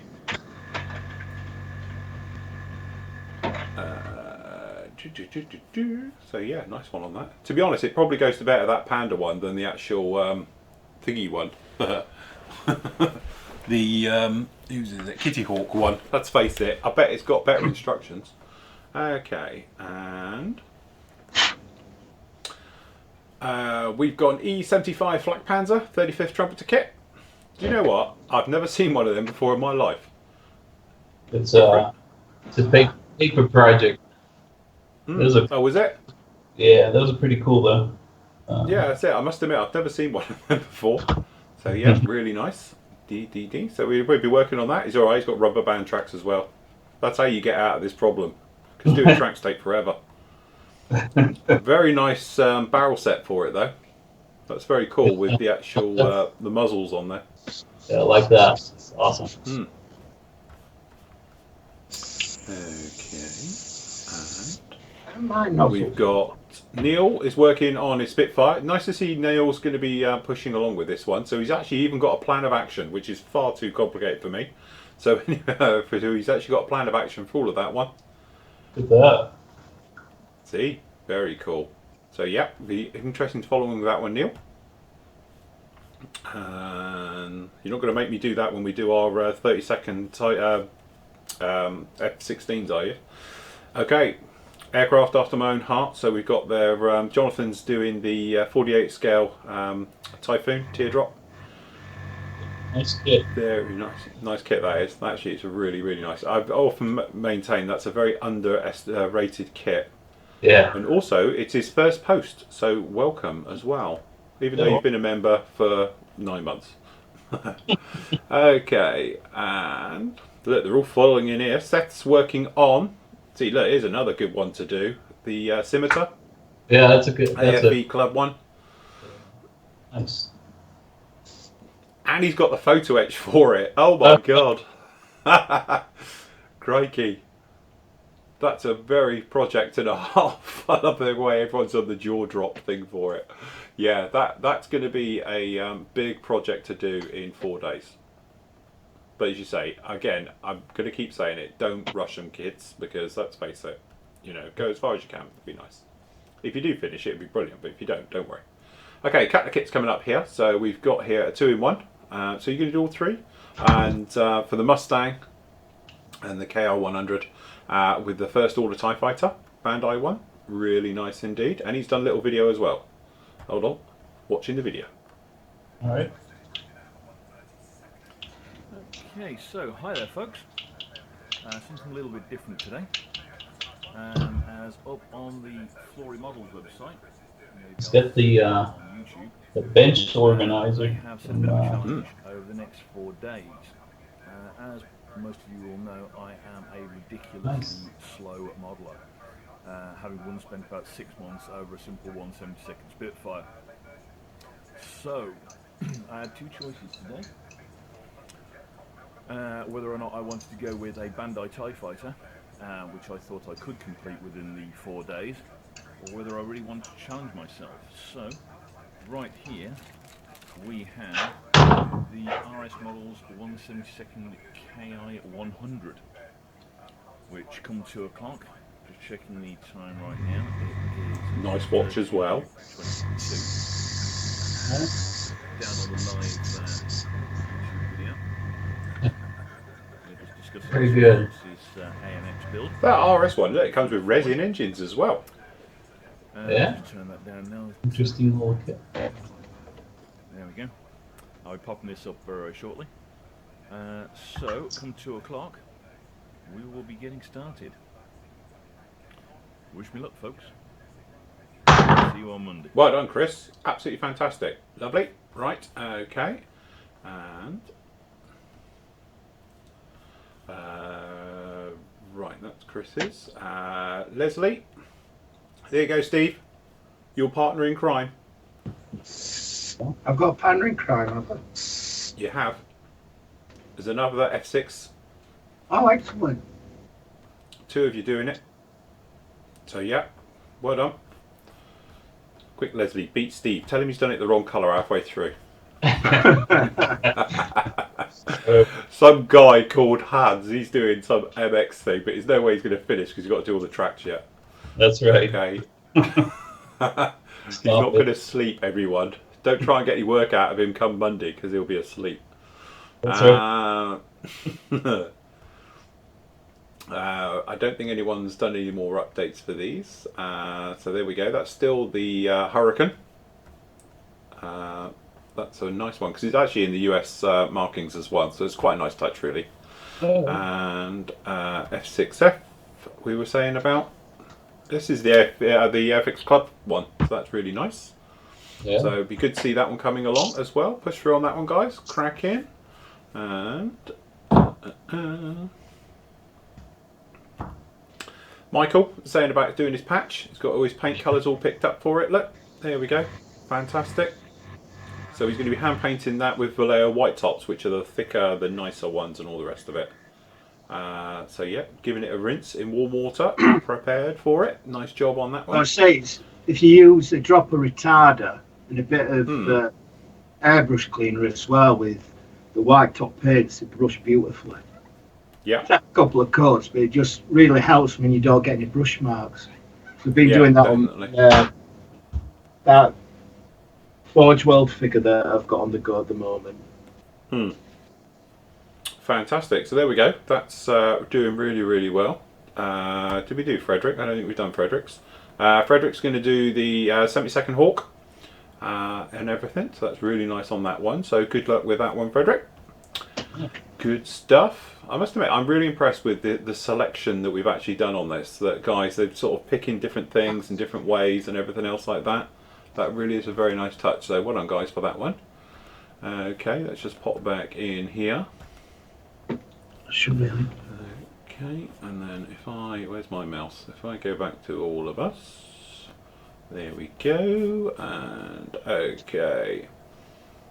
Hi chaps, MRP 132 is World War II bronze green. And I don't think I've got that. No. 132, no I haven't. I think that I've black just got- green would work, Phil. Yeah, that's what I'm going to do. It's a really to be honest. nice colour, actually. Yeah, I'm going to do XF on that one, yeah. I'm going to have to do a list because, to be honest, I'm almost out of anodised aluminium. I've still got a bit in there, but obviously I did most of him. All the yellowy colour that you can see, the goldy colour on this, is that anodised aluminium. So I'm going to have to buy another bottle, so I'll be putting an order with HM Hobbies for some colours, so I'll probably get that bronze green next week You as well. forgot his name then, didn't you? Who, Merrick? Yeah, it seemed as though Oh no. No, it's just I thought I'd better name drop his company name as HM Hobbies. So Yeah. someone coming through the door. There's a blonde coming through the door. Can you flick the heating on? Getting cold there. It is actually. You'll have the heating on now, Phil Melzo. Yeah, now she's home, I'm allowed the heating Yeah. on. Obviously, clearly Yeah. I'm not allowed it on until she gets home. Takes a thermostat off the wall and takes it over to her with her. Yeah, Makes it work. she locks it. There's a key on it that Yeah. stops it being opened. Okay, so okay, David Hunter. Hi guys, really enjoying watching your work. Although I'm not officially in the Turkey shoot, I'm building along with you with the 144 Rebel Airbus A350-900 Cathay Pacific colours. 5. 2. Then back on at 7. Hi, Mel. Everyone's saying hi, by the way, Hello. because they can't Hello. hear you, because you're in my ear. They're all saying everybody. hello. So yeah, I'll have a coffee if you're doing one. That'd I'm be- not doing one. No, Oh, I'm not doing one. could you fill me mug? It's all right. You can't see you. She's terrified to see you. I need a camera facing that No, way, you don't. and I can catch her out then. No, you don't. Right, okay, so yeah, so that'd be lovely. Build along with that one, David. You just forget how big it is. That's a big old jet, isn't it? The old A350. Yeah, that's Big good. jet. And then Ericsson, hi all. Finally getting myself out of bed. I'll be doing the Italeri 172nd YF23. That's a point. I could do mine. Because I've wanted to do that kit. In fact, I've got to try and find it now. That would be one to do. If I do this one, I could do that. I can't even see it. That's a good sign. Where is it? What have I done with it? Ah, God, I'm going to have a look. It must be upstairs. But that's the type of thing. It'd be quite quick to go together. I have to check. I'll have to have a hunt around the studio in a minute. It's around here somewhere. So anyway, he's going to be doing that one after he gets his coffee. Phil, and anyone else building the Edard X1, I started this kit a few days ago and found that although the instructions show installation of the instrument panel after the fuselage halves come together, however, I couldn't find a way of making this happen. It's a very tight fit, so the easiest is to install it whilst joining the fuselage halves.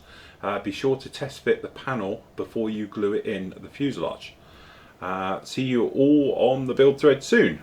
Cheers, Eric. Now, do you know what? And I'm not just saying this, I did think about it because I was looking at the instructions and it says about just dropping it in, but I didn't know if it would drop in and then pull back in. So I might just, well, put it in first.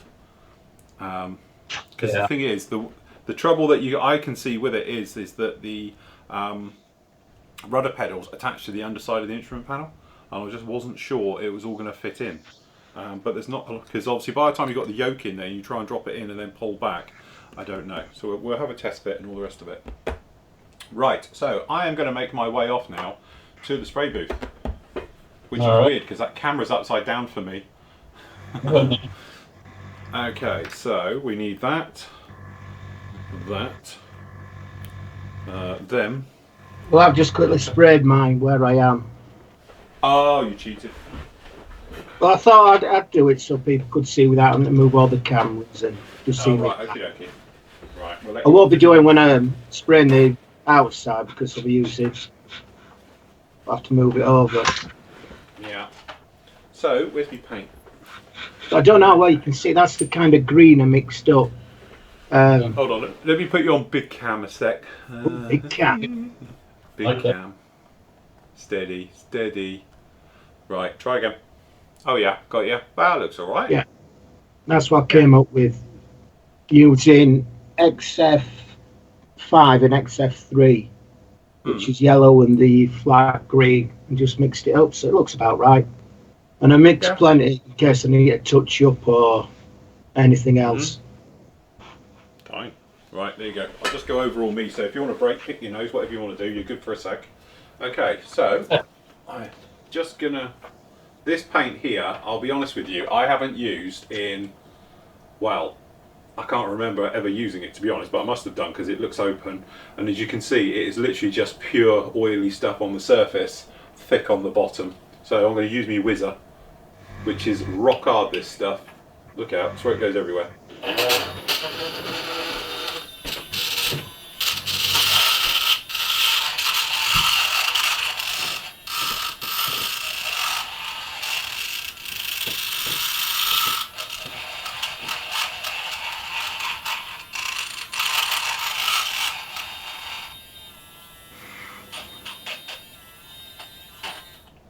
Trouble you have is forgetting to, like, you know, turn it off or you pull it out and then get sprayed by it.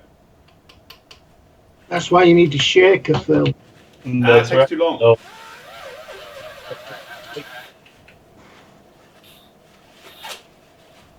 That's it.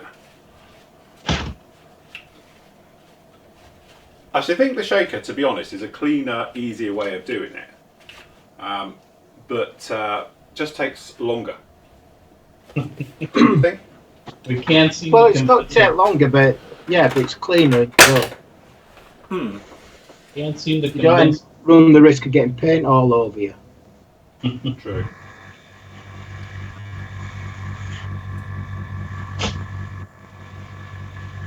But in my defence, I've only done that once. Sprayed myself.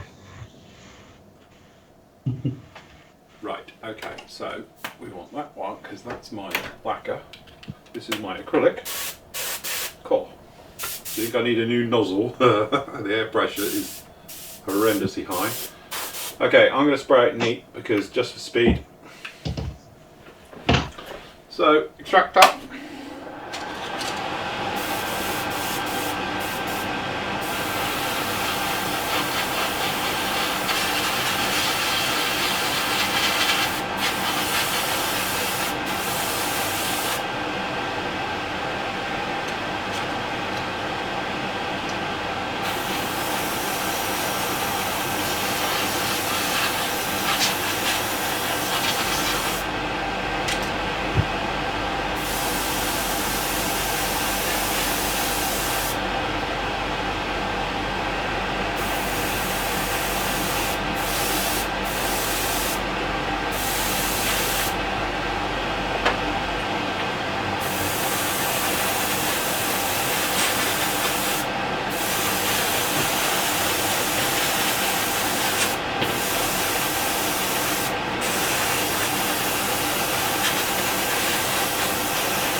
Right, what do we reckon for this for the green? Actually, I'm quite impressed with this. It looks pretty good to me.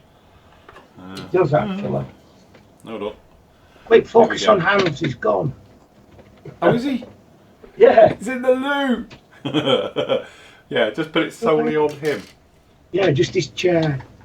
Just his chair. I don't know. Here we go. Right, okay. Oh! Squeaky hands. Hold it. Oh my god. Go on, I need a giggle. Chuck it over. Let me show him what you've done. Well, it didn't look that many. You know that thing where you buy online and it looks different on thing? Does anybody want a jelly bean? We wanted a small bag of jelly beans. Well, not a small bag. I didn't think it was that try. big. Mint Imperial, anyone? I did wonder what was in that box when it turned out and thought, Christ, that's heavy. Oh well. So you look at the weight. Christmas dinner. Yeah, no, she doesn't look at the weight. She says it looks this big on the screen. Well, yeah. That's got to Well, be you look 5 this big kilos, to me, isn't it? Phil. It's 3. You're 3 only that big kilos to of me. jelly beans and 3 kilos of Mint Imperials. Oh, don't look at there. No. Go have a coffee. I'm going to bring it in now. The kettle boiled. Thank you. My God, what's Hans done to his legs? There's some Hey, I've got dodgy some of them as well. camo part. Hold on, if I do Good that, grief. there we go. Look, he's got a drink. There you go. British version versus the US. Crutch on. Yeah, ours look a bit more subtle. Yeah. There you go. Oh, look, he's got a good coffee. Oh, very posh. I'll have to wait for mine. Mine's coming. Okay, right. So, that's done. So now what we want to do, a little bit of dry brushing. Whilst that is just drying off, what we're going to use? A little bit of RLM Grey XF for a bit of dry brushing, I'm thinking.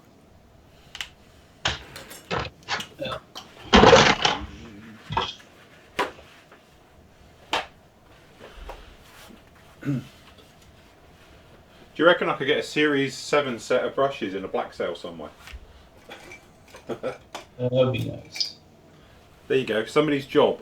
Pop out now, one of the members, and try and find a Series set of 7 brushes on sale. You wouldn't use them, or you'd just destroy them within a week. I'd destroy them, probably, but you know.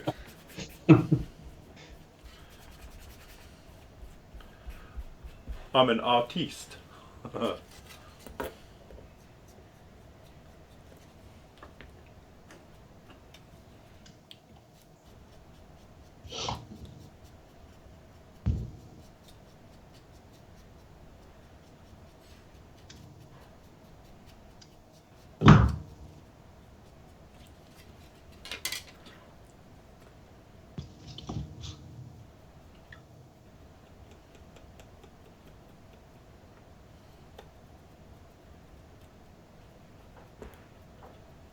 Here you go, my darling. Anything for you. Yeah, you creep. Where's your wallet? Thank you. Well, I'm just going to put your tea on. Oh, So yeah. it takes a couple hours. Oh, to... right, okay. All right. What, you're going to rustle something up, are you? I am actually. I'm doing the sweet and sour. Oh, thank you very much. That'd be lovely, thank you. I thought it could be something on Is the toast. Chinese open yet? Yeah, I was going to say. They don't open till 5. Right. Okay.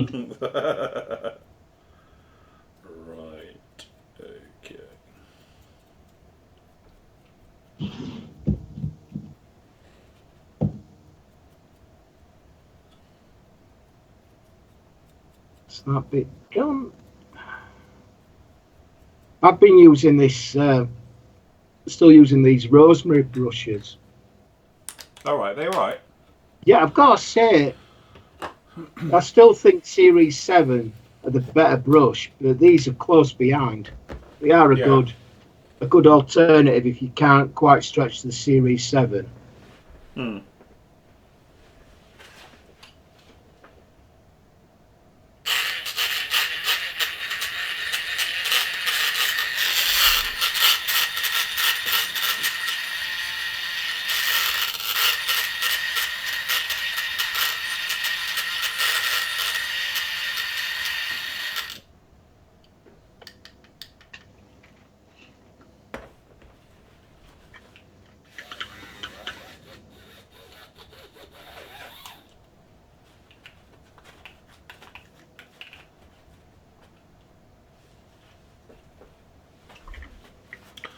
Right, okay. Here you stick.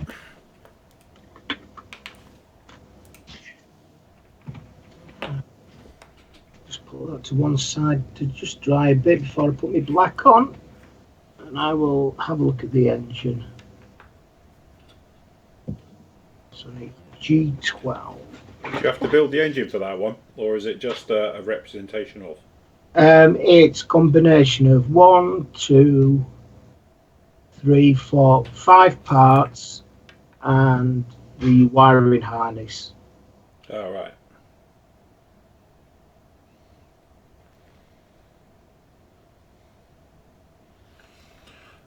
Okay. All right, wheels next.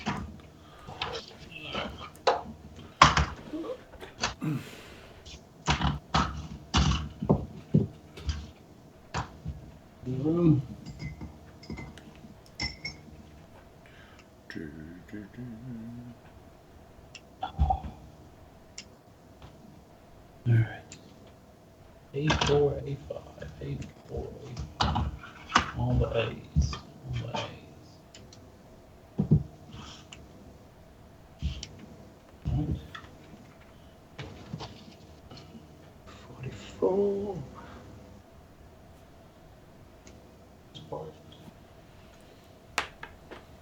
I bought this kit when it first came out, the old Hellcat. That was several years ago now.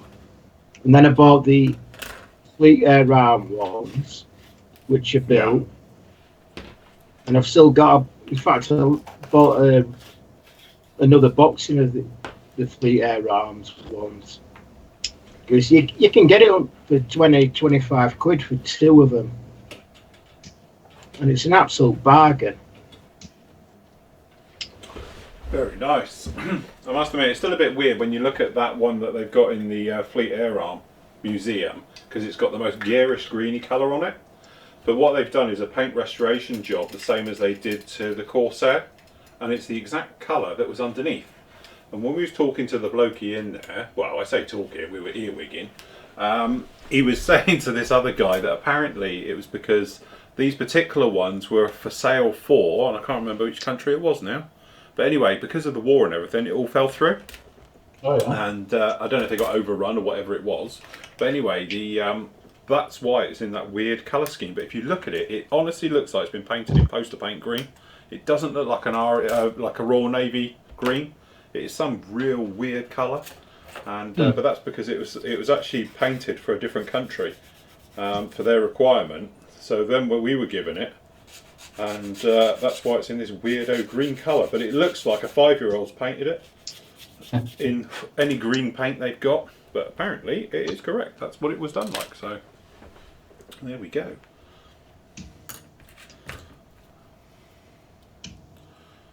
Okie dokie. So removing surface detail from said panels.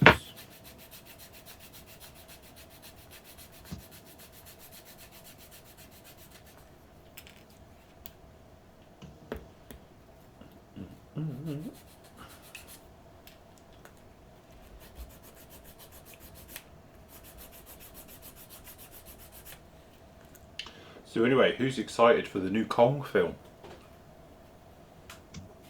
Seen the trailer for it? Didn't even know there was going to be one. Goes to show you. No, it's a new one. It's, March next year it's coming out. Oh, But yeah. it's set in the sort of, I presume, late 60s, early 70s. Because they're all flying around in Hueys.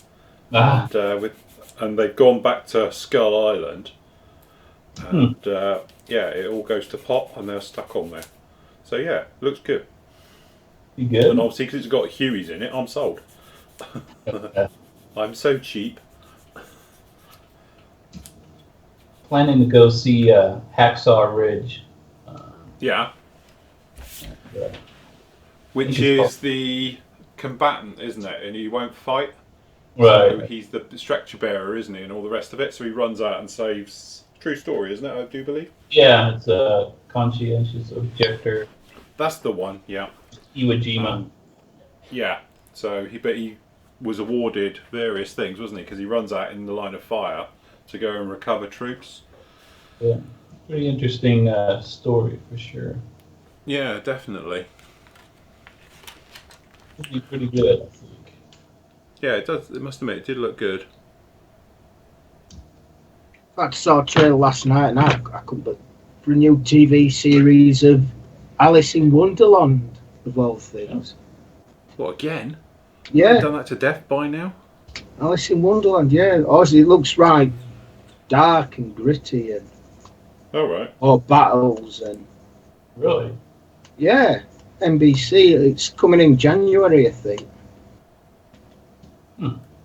Is Or whenever they've got a date out for it, but I just forget which date it was. that a British TV series? No, NBC. That's yours, isn't it? American. Seen that. Have you seen the new Top Gear, Hans? I've seen parts of it. I taped it, I started watching it, and then ran out of time. It looks very interesting, very good. I love those guys. They're very fun to watch.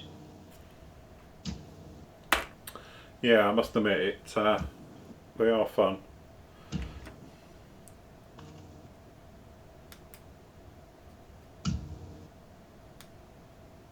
It's broken all records for Amazon, hasn't it?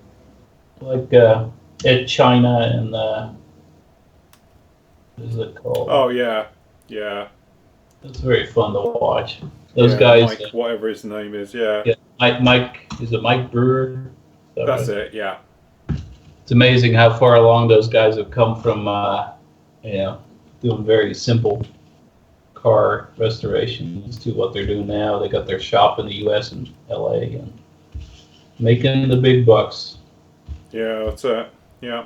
Also, Mike Brewer did quite a fascinating one in the Afghan War because he flew in a tornado, but also he went out with all the different British equipment as well, from like the anti-mine vehicles and everything else, and that's quite an interesting series. Yeah, that was good. That. I haven't seen that.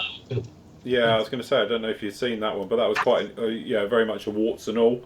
But he actually managed to get a back seat in a tornado, not actually in Afghanistan, but over here, and he was learning the role of reconnaissance. So he used some photo reconnaissance. But it was basically what it was. They were doing workups for going out to Afghan to do it, and but he hitched a ride in one of them. That was quite an interesting one. But also he was out in Afghan with the actual troops, doing like anti-mine work and various things. So yeah, it was all interesting stuff. Look, see if I can find that. It'll be fun to watch.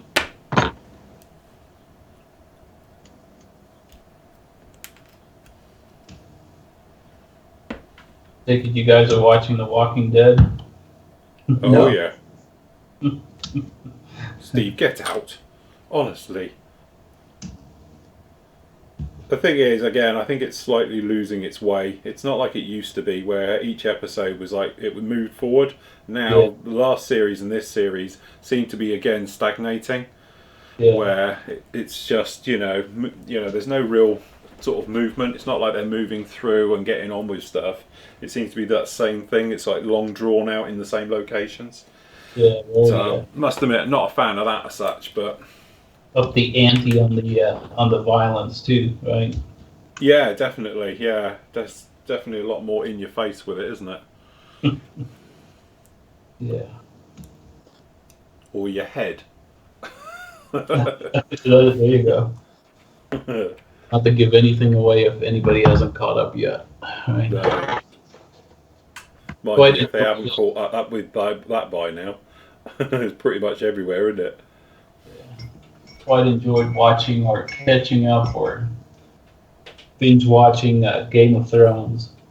Yeah, well, that's my other favourite as well. Every time Mel looks at the screen, there's some either nudity or sex on. She's like, I know why you watch it. So it's not like that. It just happens every time you look up. Something's happening like that. It's just coincidence. Just happened. It just happens to be like that. It's not really like it. The entire program isn't just about sex and violence. Because she says every time she looks up from The Walking Dead, someone's getting their head stoved in, and every time she watches like Game of Thrones, somebody's at it.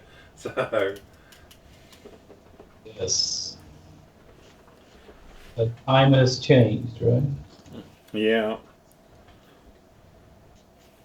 Mind you, that's what I was sort of hoping with the new Star Wars one, that with Rogue, they're supposed to be taking it more like a war film Oh yeah. rather than, a sort of, love story stroke good versus evil. It's supposed to be more a case of, more gritty, which I was sort of hoping they would do. I don't think they're going to go as dark as like when the Dark Knight was done with Batman, but I was hoping that it would be something a bit like that. It'd be nice to see another side of it. So. Yeah, I think I love Star Wars movies, but they're just a little too nicey for me now. Yeah, that's right. That's always been my problem with it. There's no, grittiness to it. It's very much that sort of good versus evil, and everyone lived happily ever after. And it'd be nice to see a more sort of raw, like they did with Batman, really doing the Dark Knight series. But I can't imagine. Well, I don't know if George Lucas would allow it. Because obviously it's still his vision, even if he don't own the rights to it. But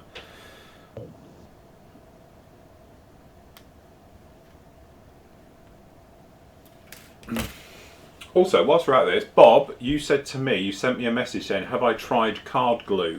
For some reason it keeps bouncing back. It's come back on 3 days on the trot now. So if you are watching, yes I do, and I do use it a lot. And also there is a full review of this. I did review it. It's a standalone review in the review section, whilst I just happen to be getting hold of it.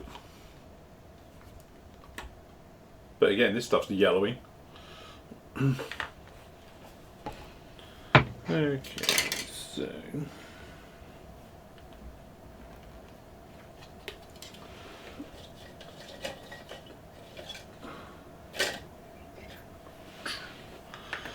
And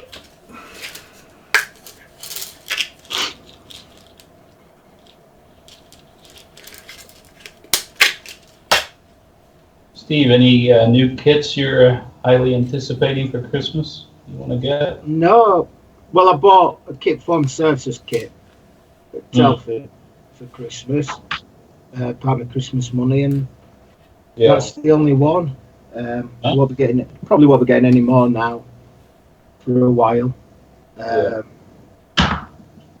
only one I really want is probably the Edard P47. Yeah, that's gonna be nice. Expensive, but nice. Yeah, but it comes with the really nice print, doesn't it? Yeah. The nose art, so I'm looking forward to that. And then the Tacom Tractor and V2. Which one? Oh, the V2 rocket. Tractor. Yeah, the V2 rocket with a tractor unit. Yeah, that's gonna be cool.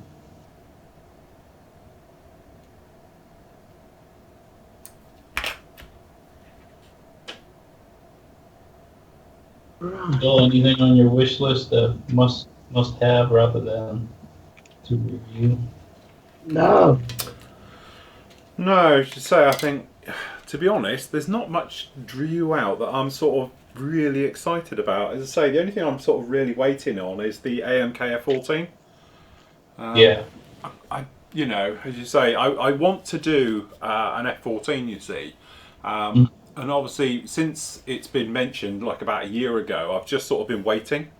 Yeah. And obviously, I knew I did have a sort of insight to the Tamiya F14 coming out, and to be honest, I knew it was going to be what it is. I couldn't say anything for obvious reasons at the time. So I suppose in my heart, I've been just waiting for the AMK one, because if I'm going to do it, I want to do it sort of tied down with everything open. Because I've done an F14 in flight, so I wanted to do something else, or I wanted to put it on a catapult diorama as if it's about to be shot off a cat. That is quite what I've always wanted to do, that type of thing. So I suppose in my heart, I'm sort of waiting on those to come out, really, at some point. So that's really the only thing I'm actually waiting on as such. We've overshot here. I need to do this. But you waiting on anything?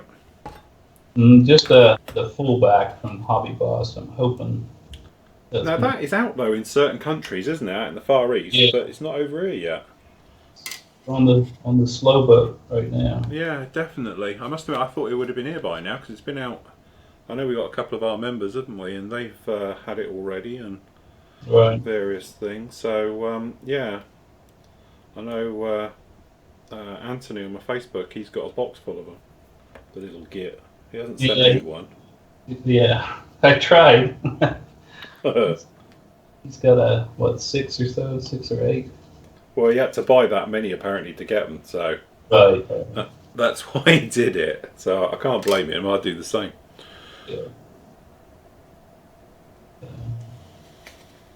AFV Club is going to come out with an engineering vehicle of the M60 patent tank. That looks pretty interesting. Yeah.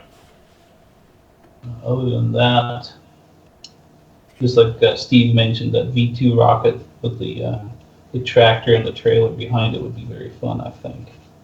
Yeah.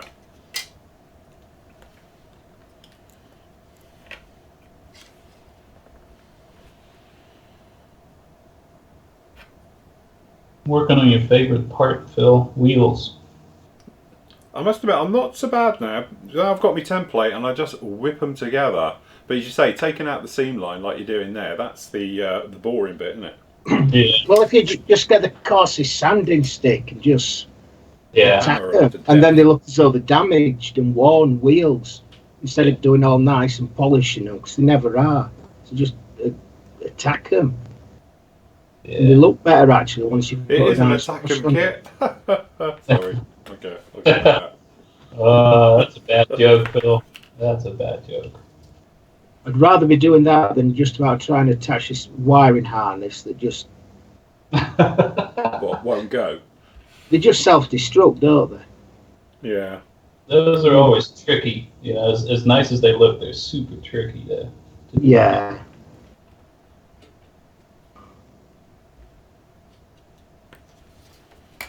That's that way. How's it going on that way? Right, we're taking that out, we've done that. I get all of that. So where does that one little red bit go then, hey? Where's that? Oh, I see, right, it's the underbelly for the harnesses. Got you. Where does that one go? Cut harnesses there. Insert to seat.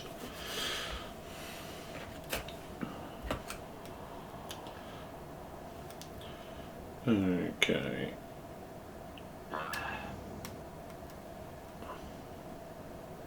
We need to look at any questions, Phil, on the forum. Yeah.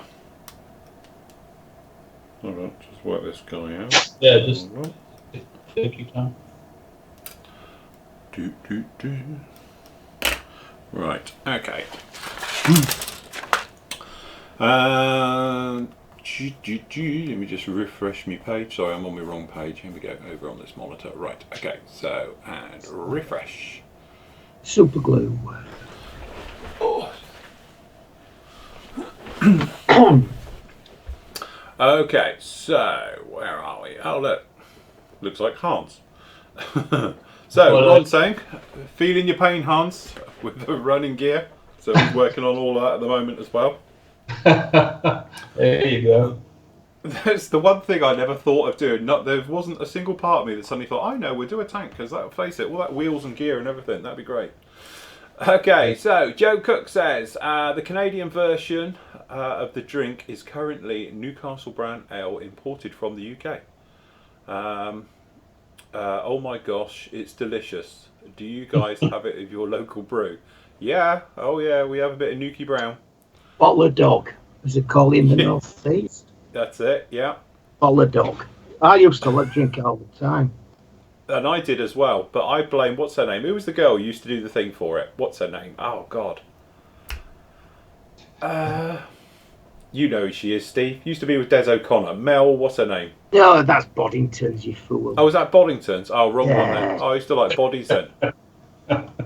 Bottle of dog. Prefer...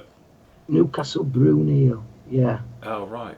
Just for you, Phil, a Series Southern brush set, 45% off. Wow. Right, I'll look at that during our break. When we go off air for a couple of hours, I will have a look at that and I might just order that. 45% off. I can afford to wreck them like that. Okay. And we've got Simon Hi all, I've got the 148 scale fine molds TIE Fighter from Hobbylink Japan back in 2013. I believe it was the last batch of the SW kits from fine molds released. I think you're probably right back then. Bandai took over, the Star Wars franchise after that. Phil, can your X1 be built in flight with the gear doors are molded only in the open position? I think about getting the getting overtrees from Edard to build the one in flight, no PA. Yes, you can do it up. I assume. Let me just check the doors. Let me see if they fit. Yeah, you can do it gear up if you wanted to. The gear doors it has with it do fit. So yes, no problem with that if you wanted to. Oh look, food. Ralph's put up. Happy Thanksgiving, everyone. Ralph Enjoying both breakfast and turkey shoot building this morning, while family have commitments to keep me from the build. I did assemble a chocolate brownie. Oh God. Oh. There you go. If anybody knows me, they'll know I have a big thing for chocolate. Funny enough. Oh Jesus! Look at that as well. Oh my God. Ralph, stop it. Unless you're going to send it to me, and then you can do what you like. Okay. That was the War of 1812. The British burned down the White House. It did we. Terrible. See? Terrorists. That's us. The Britain causing trouble since God knows when and getting away with it. So yes, that probably was us. Sorry. We do apologise. You've done a great job restoring it though and extending it a bit. So there we go. Just a shame what you've put in it. Now, no political thank you. I'm sure it'll be lovely when he's built his wall.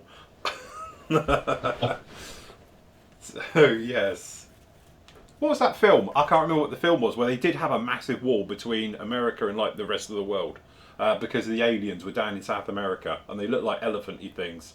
I can't remember what it's called now. Oh God. But anyway, yes, there was a satellite came back or something and it had a parasite attached to it and it crash landed down in the Amazon, and then these massive monster things that looked a little cross between an elephant and a squid. I'm sure somebody I can't be the only idiot who watches these things. Anyway, America built this massive great concrete wall that is like a couple of 100 feet high to stop them coming into like the US and all the rest of it. Good film. Very overrated. Oh, underrated. Everyone said it was crap, but I actually quite enjoyed it. So yes. Late night TV again, Phil. Late night. Well, that's what I ended up. That's the trouble with Netflix, you see. I sit here when I'm working at night and I put Netflix on, and some of the stuff I end up watching. Interesting. Getting there. Right. Now this is still wet. Now do I take a punt and try and glue this on or not? Anyway, so let's see how you guys are all getting on. Seems we've got a couple of minutes. Let's just see. Right, Eric, who's working on. There it is. That's the one. I've got the 148th one. Do you know what? I've never built the kit. I think there was a resin one, wasn't there, going around in 1/32, which I was really tempted to have a go at it. Yeah, like a garage kit version of the because let's face it, I'm not being funny, and no disrespect to the people who love the Raptor. Don't get me wrong, it's a lovely looking plane, but it's not a YF-23, is it? That thing looks just so futuristic. That thing is absolutely lovely. So anyway, yes, great job on that one. It's coming along nicely. I'll tell you what, should we go full screen for this? I might as well use it. It took me an hour to get this to work earlier. That's why I was fumbling and we were a couple of minutes late on. I was still trying to set up the templates for all of this. Okay, so yeah, looking forward to that one. I might do mine. If this goes well and I'm really pushing through it, I'll probably have a stab at doing my one. Okay. Right, okay, we've got another little video update from Joe. So we'll just play this. I don't know what happens if I do this. This is where we're going to. Oh, look, he's got snow. Got the weather here, fellas. All right. Oh, cool. Not good, is it, buddy? I'm Absolutely shocked at how well this. gonna go outside and play. No looking filler. really good. Yeah, look at that. Quick. I've got an hour and a half into this, maybe. Clean that up. That's not bad. Bad at all. Nice. Stunned. Little Larry, That's who would pretty have thought? darn quick. I tell you what, yeah, I agree. We Who would have thought? some Christmas gifts coming for you guys as well. Ooh, There's guys that know how to speed build, man. Cheers. fantastic. Brilliant. Right, okay. That's Joe. So well done for that. I must admit, I would never have thought that that kit would have gone together as easy as that. I thought it'd be a right nightmare. Okay, so, oh look. We were on about doing the old train dioramas and things. Well, there we go. Colin's going to give it a stab. That would be fun to do. A little bit Yeah, of that's right. I little must bit admit, of I do fancy having a go at one. But if I do it, Steve will make me do something really weird so we can just do it all for Telford. I wouldn't. Well, I would. You would. I know what you're like. Sadist. Okay, we got no update in I there. don't see them built too much, but they're awesome looking. You know. Yeah, I must admit. Fun. Okay, just seeing if anyone's done. No. I know we're only an hour in, and I'm probably jumping the gun by having a look, see if anyone's done any more yet, but I'm just giving it a whirl. Yeah. Okay, Simon, there you go, he's working on the photo etch on his one. So he's pushing through on that one as well. Yeah, Very nice job. Wow. God, you lot are all mad doing photo etch at this point. Jeez. Nightmare. Right, okay. So, and what else we got going down in here? Yep, the old anti-aircraft gun coming on. A few ejector pin marks in there, as you were saying, on the back of the shield. Bit of a pain, isn't it? Yeah. Depends if you're going to see them, isn't it? If they're tucked away, then it's not so much of a problem, but if, as I say, they're blatantly stood out and proud, might need to get some of them going down in there. And have a look, see how the Charlie's doing. Yep, on the road wheels, as I say, a bit early. I'll probably check back with these a little bit later. Yeah. Because we're into the where we were before, really. And where are we, Charlie? And on with the tadpole. Yeah, still the same. Okay, righto. Let me just go back a page and refresh. So we know where we're at. Oh, see how the panda's coming along? I say panda. Crikey, got it together, sprayed up, done the nozzle, cockpit installed, look, pegs are around. Nice. I wonder how accurate that kit actually is now compared to the versions that are available. You know, because technically we know the door's wrong on the top now. Because the production, you know, they did split it. I don't know why, but it's say got the big one. But I'm wondering if there wasn't that much in it, you could probably still put it in. Because I know a lot of people, they say that some of the early production ones are better overall shape than some of the more modern kits are. Yeah. I'll just be interested to see how that one stacks up. You're always going to get that problem though. The Raptor does it as well, and all the rest of it to try and get that lip in at the front. Get the lip done, yeah. But you're doing it right. I would do exactly the same thing. Glue the back end all in, and then work forward. And then, as you say, because that's easier to clean up than it would be elsewhere. You know, just to tuck that in, sand, and do any jobs that need doing to it. Yeah. Panda's plastic seems to be very similar to the Revel stuff, and sorry, not the Revel, the Italeri stuff seems to be quite soft as well, so you can sort of manipulate it around. Quite soft. Yeah. Okay, Chris working on the stiletto. How are we doing on that? Well, there we go. He's all painted in. Engine's done. Yeah. All ready for fitting up. I'm Looking just good. standing away. Mm. I'm just standing away. Keep chipping away at it. Fantastic. Well done, guys. Doing really, really well. All there. Okay, where are we? We're down here. 3 ways. There we go. How's it going, Steve? Yeah, not so bad. I got the wiring harness on, which went quite well. Right. Not 100% perfect, but it looks the part. Well, this is it. As long as you're enjoying doing it, that's the main thing. But the problem is with these photo etch ones, we never go on that nice anyway.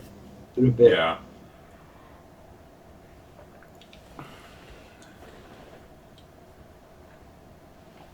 Ooh, right. It's probably the smoothest one I've done actually. Well, I've got the cockpit bits going in there now. I'm just about to attach a few bits to the seat. So that needs spraying grey. This says about cutting this off. Right. Grey.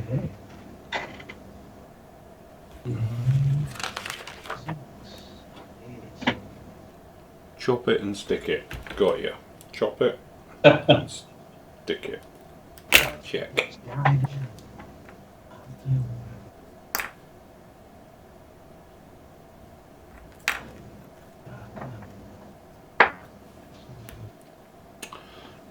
Do. Okay, so that's actually pretty much on the money. So what I do, take that out.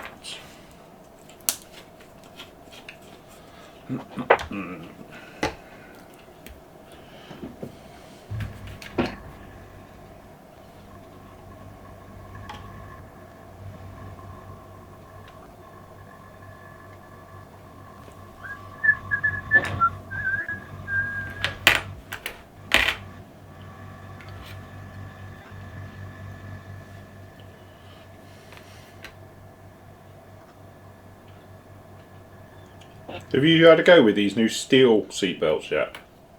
No, I haven't. I haven't tried it. Nor have I don't know anybody who's had a go with them yet, but be interesting to see how the difference is, you know, between the normal sort of photo etch and the steel types.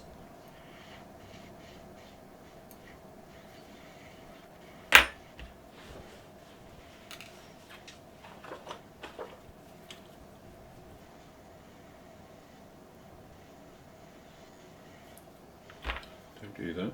Right, get back in the old.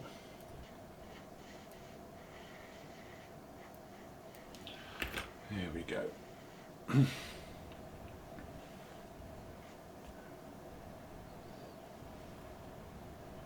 How's your colours going, Steve? Yeah, everything's going well. I've just used just a little bit of sky grey, common sky grey on part of the engine.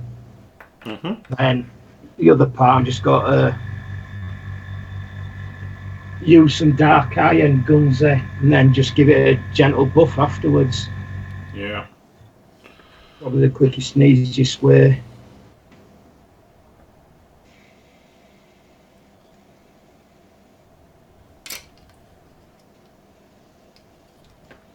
Funny, it goes really silent every now and again. Don't know why. You still there, Hans? Yep, still here. Just concentrating on these. I think it's yours. Yours is so quiet in your room that when it focuses on you, it totally mutes it. It sounds like everyone's disappeared. I have to look up and make sure everyone's still here. Yeah, the door is closed, and Heidi's kind of sounds like she's sick, so she's not feeling too good.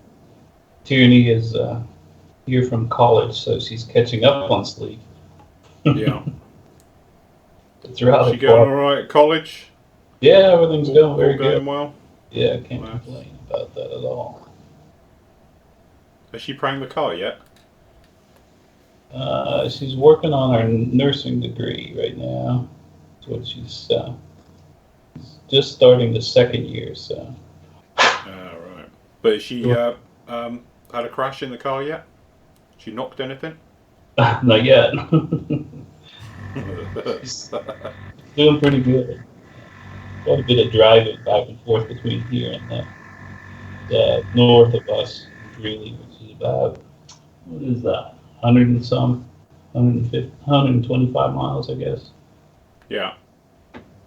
Takes some time to get there, for sure. Yeah, that's right. It's a fair old run. Close enough where she can drive back home, you know. Yeah. So, yeah, she's doing good. Cool.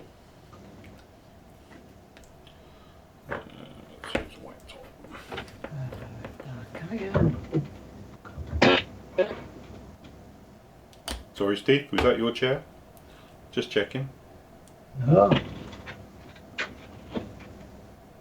That one's empty. The thing is with dark kind, it dries up over time. Yeah, I must admit, I do tend to give it a splash of lacquer thinners every now and again.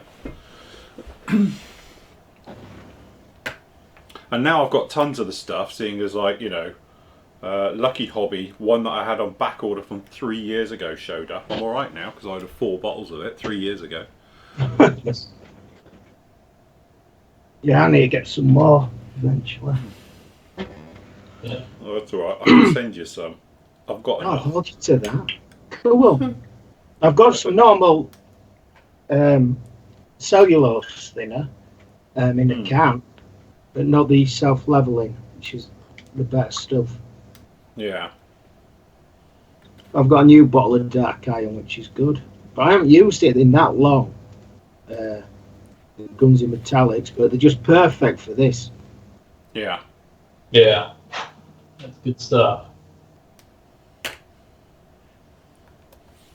Just need something to hold it with now. Okay, so...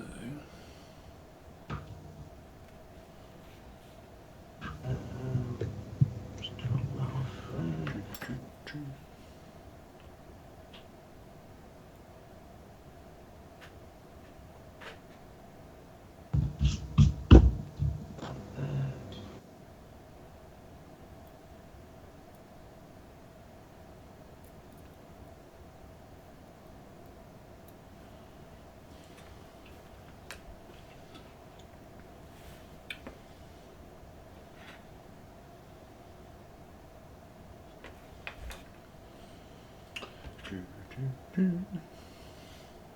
The screw gates on this kit are just huge for these small little parts. I must admit, that's the only thing I say with the Tacken ones, isn't it? Their screw gates are always very big. Very much overdone, you know. Yeah. And to be honest, that's why I ended up using the let's see this guy, the Citadel cutters. These guys I've been using is purely because my orange scissors can't cut through.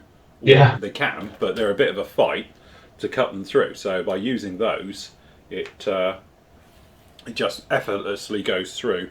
But that's when I was doing that Chieftain. Yeah. It was all very much apparent that actually this isn't going to work, you know.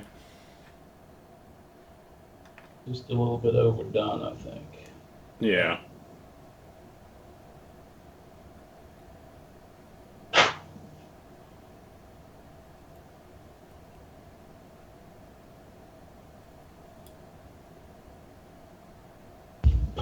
Four more to go. 4 more.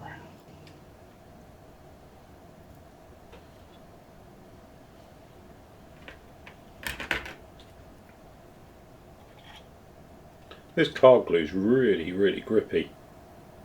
It's got a cracking grip on it. I think it's because it's thin. It dries very quickly, unlike your traditional PVA glues. But the big thing you notice with this is that you put something on and you think, oh, I'll just push that around a bit, and actually you can't because it's welded in. Yeah.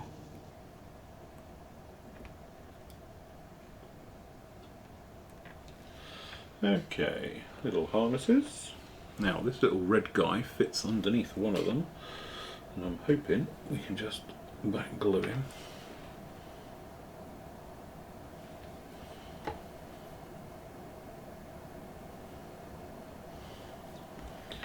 And slip him under.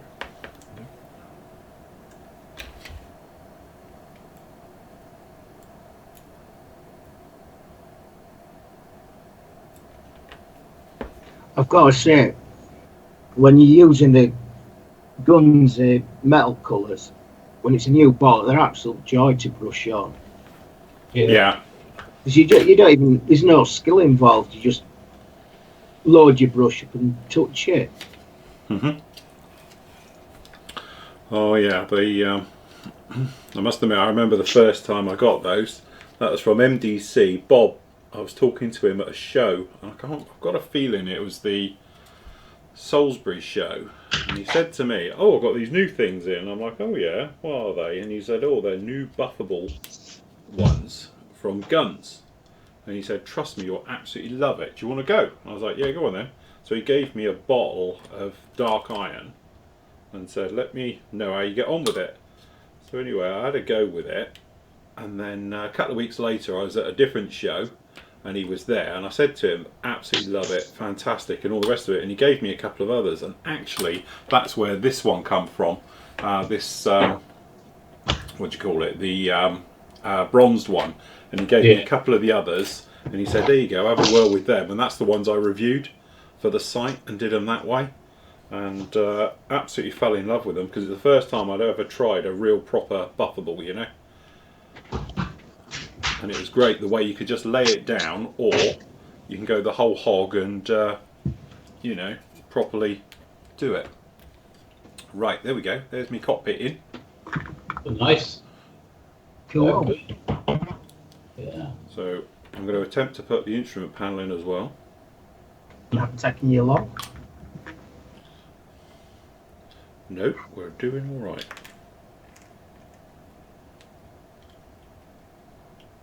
It cleans up really well with IPA. Does the Gunsy stuff. Hmm. So you don't have to get your cellulose out. Yeah. But to be honest, if the bottle had been bigger, I'd have just dipped the engine straight in and pulled it out. Yeah. It would have worked a treat that way, actually.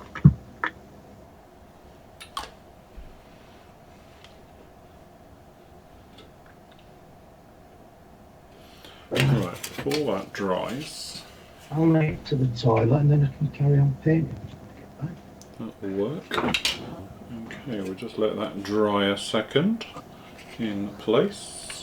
Stick that there so it doesn't flop over. There we go. Right, so let's swig a coffee and I'll do a few more questions. Yeah. Okay. And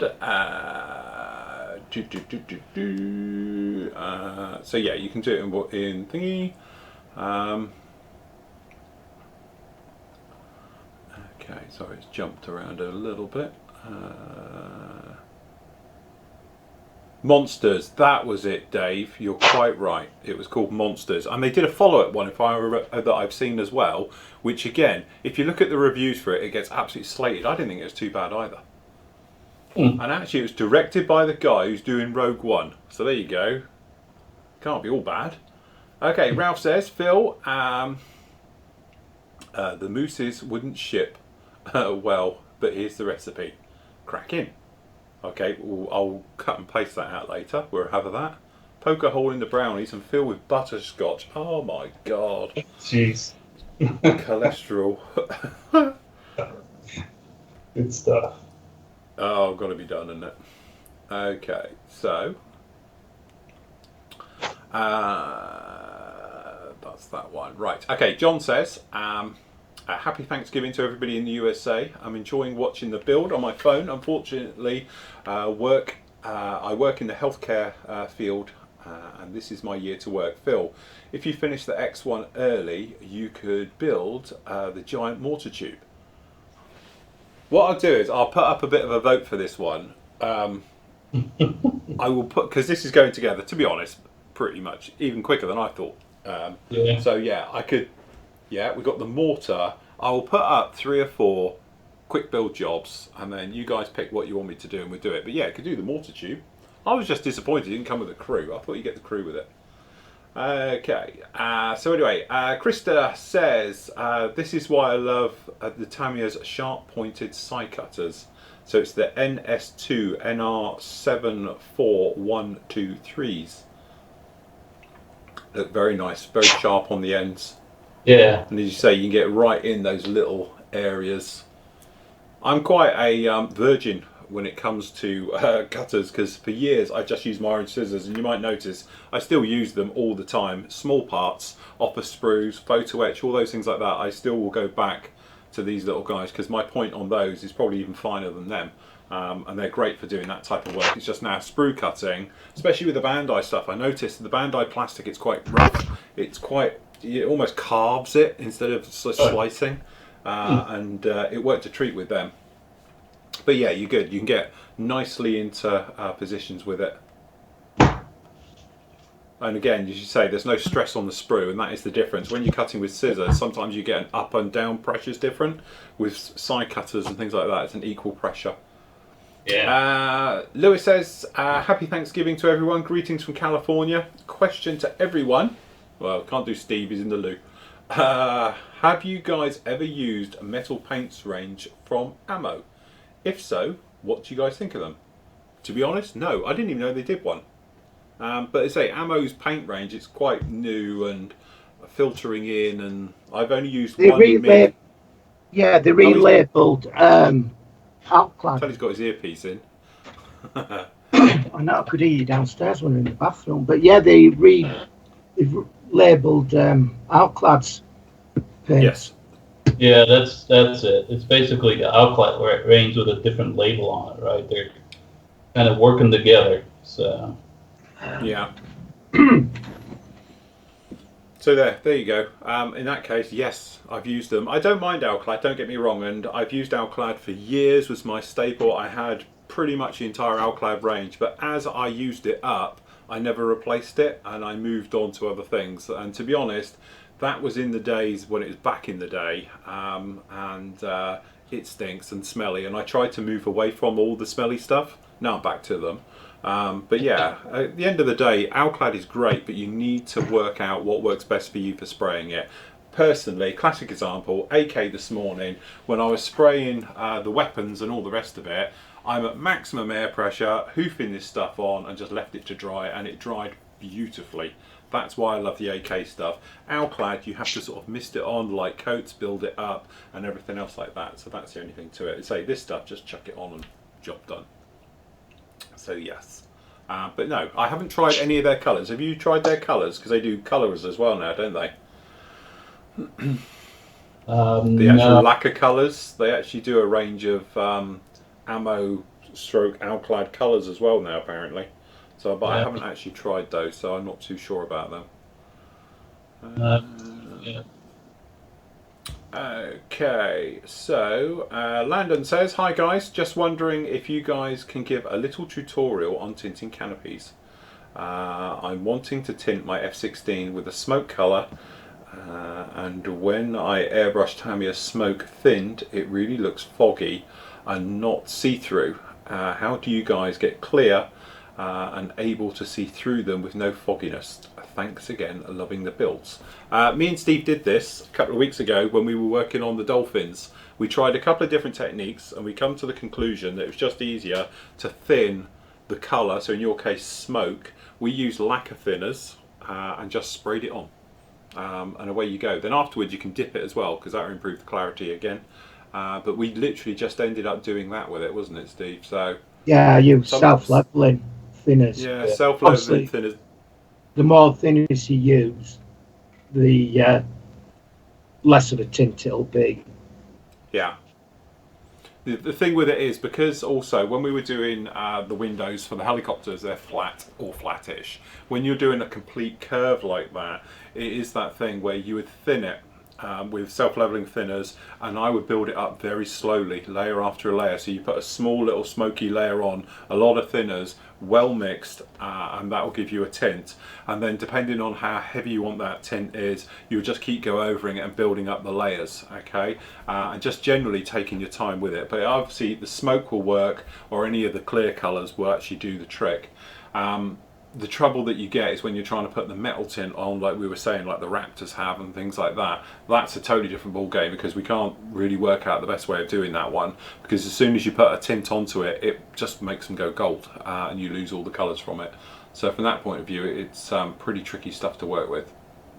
But have a look back at that video, go back a couple of Saturdays and you can see me and Steve did it live on there. We did it slightly different ways, and we were both just finding the route that worked best, and at the end of the day I just went in and sprayed it with a couple of layers using self-leveling thinners, which is a lacquer thinners, which then breaks up that pigment even more and makes it sort of layer and stick, and that's it, and all the rest of it. Other people have spoken about using food dyes and various things, which is true. You could do those and put those on with it, but again, it's just that thing, keep it thin, build it up very slowly, and you'll be good to go with it. And that is on to the next page.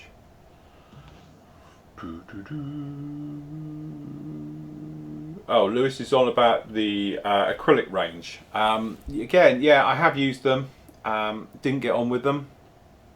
The thing is with them, they're not like spraying Tamiya guns or model colour. They are very, very thin. Okay, it's almost like there's not a lot of pigment in them. In fact, there's not a lot of anything. They seem to be more thinners than anything else. So what you have to do is lay down very light coats, thin coats, and build it up. Treat it like a lacquer, okay, and build it up slowly. That way you'll get good vibrant colour. But if you go in there quite heavy-handed and you flood it, you get tide marks in it, that sort of ripply effect and all the rest of it, and it dries horribly. But again, if you go in very light, build up those colours, very, very, you know, 10 minutes in between coats, build them up, and you'll be good to go. From my point of view, it's a long-winded, flapping approach to doing it. So I tried it once, didn't like it, gave up very quickly, grabbed a bottle of Tamiya, I think it was, and just overcoated it and went, and it was job done.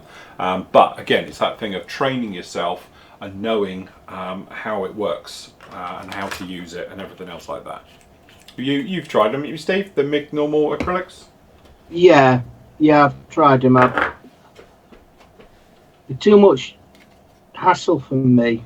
I just want a pen that I can pick up and I know how it's going to behave, and I'm not constantly cleaning the nozzle, fear of it clogging up the airbrush, or where it's that thin, you know, it's the coverage is bad and you can't. Oh no, it's too much hassle for me. I'll stick to, really now I use Tamiya guns on MRP and Vallejo model colour are my main ones. I do have a lot of model there which I'll use as a last resort, really, or for brush painting. The other one as well, like I've got it here, is this stuff. It works very similar to the way that the MIG stuff works, and this is the AK brush and airbrush stuff, this one. I find it's very thin. If you lay down thin coats, it works a lot better than just going in there with, you know, one heavy coat. But I use this on the World War I tank, and whilst it, you know, don't get me wrong, it worked and all the rest of it, I think it just is easier with normal colours and all that type of thing than messing around with them. But again, you know, it's what works for you. At the end of the day, if you're that style of painter and it, you know, you're into that type of thing, you build up very slowly, smaller movements, then it'll be a paint for you. If you're a bit like me and a bit of an animal with it and just chuck it down and worry about it later, then it can be, you know, something that you really need to play with, understand, know how it's working and all the rest of it. But I know a lot of people complained about it when they first released it, and they were like, well, no, because you're using it wrong, which technically everyone was. So, yeah. Right, now how much weight do I put in this bloody thing? Now the wings are over the top, so it's just the tower. I think that should be enough, that'll be fine. I think we'll put in one lump. One lump or two. Doesn't tell you on the instructions, huh? Just No, it just says weight. there's a white circle of where it normally would say what gram you would use. So yeah. Typical, right? Typical. Yeah. They couldn't be bothered to work it out, obviously. Yeah. Okay. Let's just take a little bit off of this. I think we'll fold this into this. All right.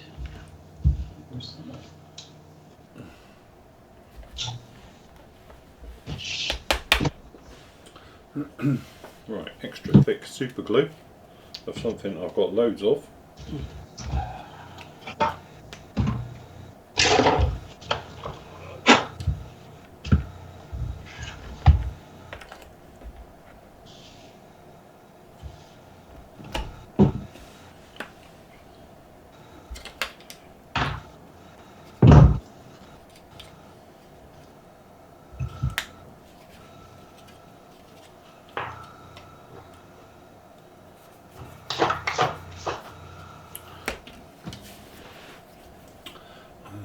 Right, let's stick that down and then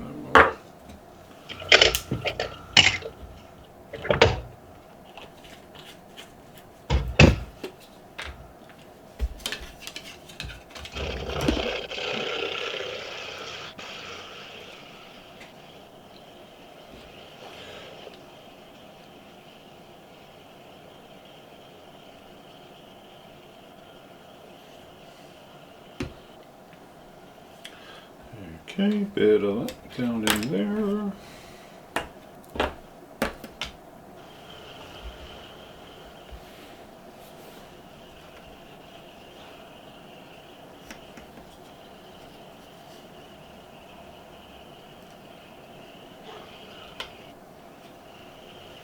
Okay, just let that dry. Right, okay. Just refresh that. Okay, Dan says, hi Phil and Steve, happy Thanksgiving, Hans. I'm not building anything today, but I'll be watching along with you. Cheers, Daz. Hopefully you can join us over the weekend, perhaps. That'd be great. Right, let me just check, make sure we haven't got questions from other sources.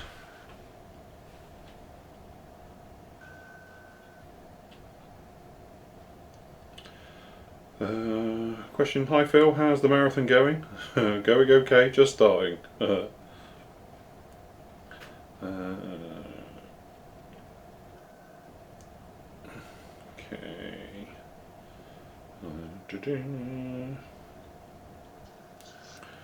Sales.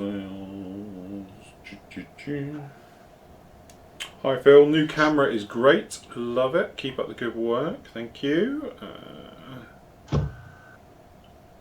Okay, John says, hi Phil, XH558 was painted in dark green and medium sea green. If you're using Tamiya's REF dark green 2, XF82, highlighted with XF83 a bit,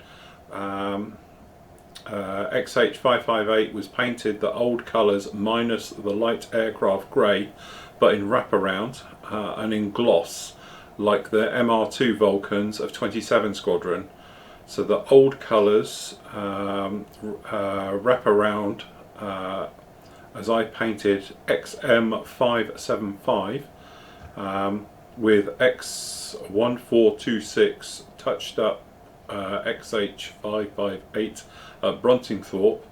Which you need any more help on the Vulcan, it's the colours, let me know and I'll dig out the British standard numbers for the model paint equivalent. Cheers, John. Thank you, John.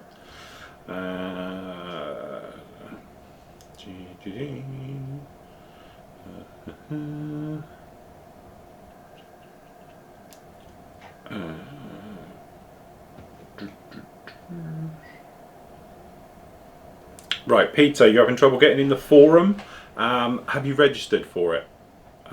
Because obviously you have to register for the forum as well as the site. Just register with the same details you did for the main site and I'll make sure it goes through. Black Friday sale, Black Friday sale, Black Friday sale. For the guys who have subscribed, because we've got 6 new subscribers, I will sort you out as soon as we come off air, okay?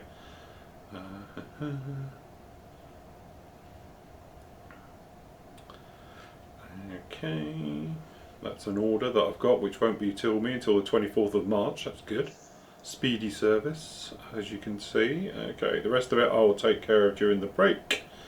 Okay, so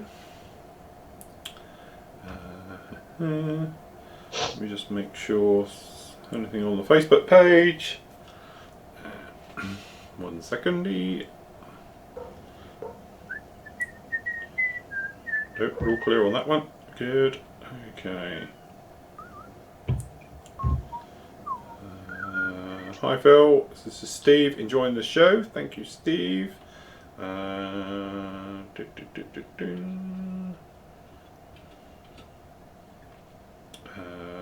the new camera. Yeah, hopefully we'll get a lot more of that done.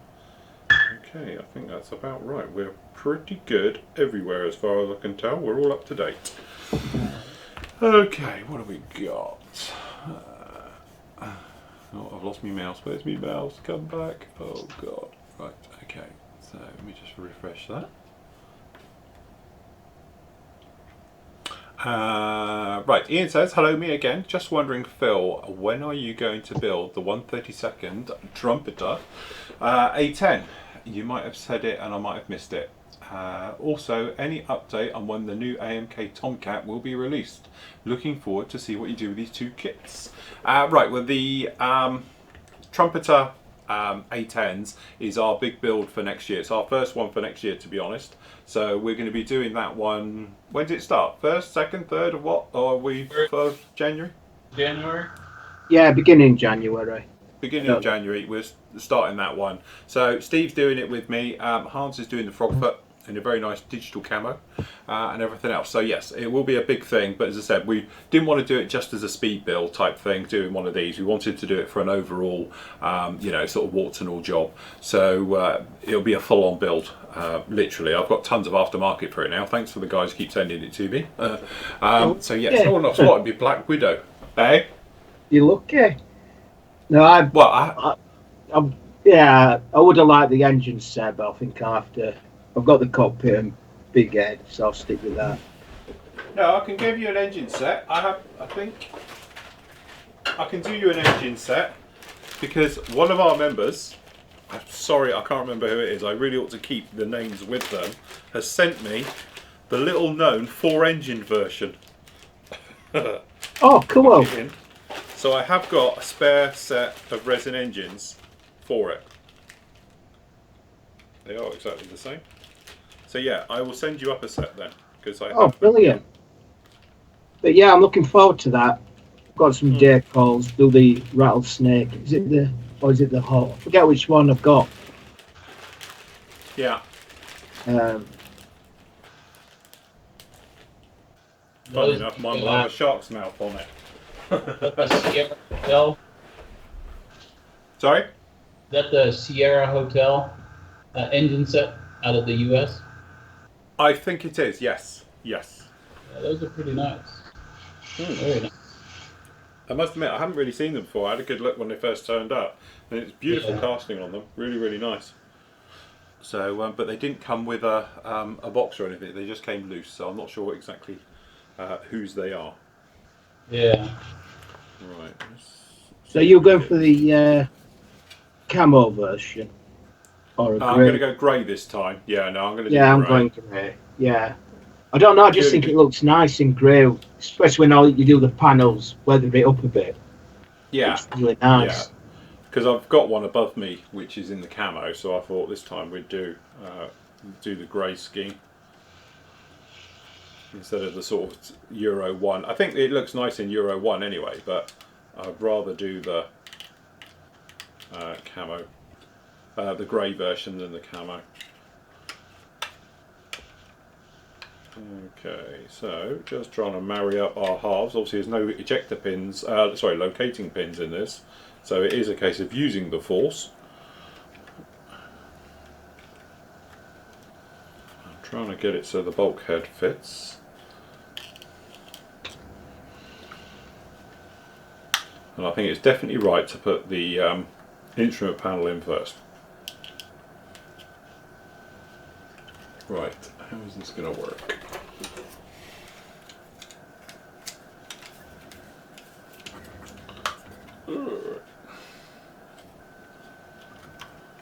Because if you over pinch this thing together, it's not going to work.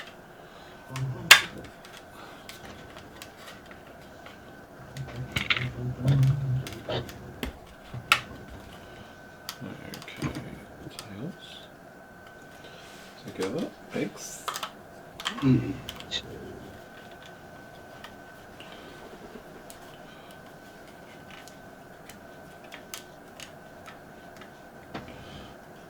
Okay, let's hit it with some glue.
Yeah. Alrighty. Got something painted. That's progress. Right?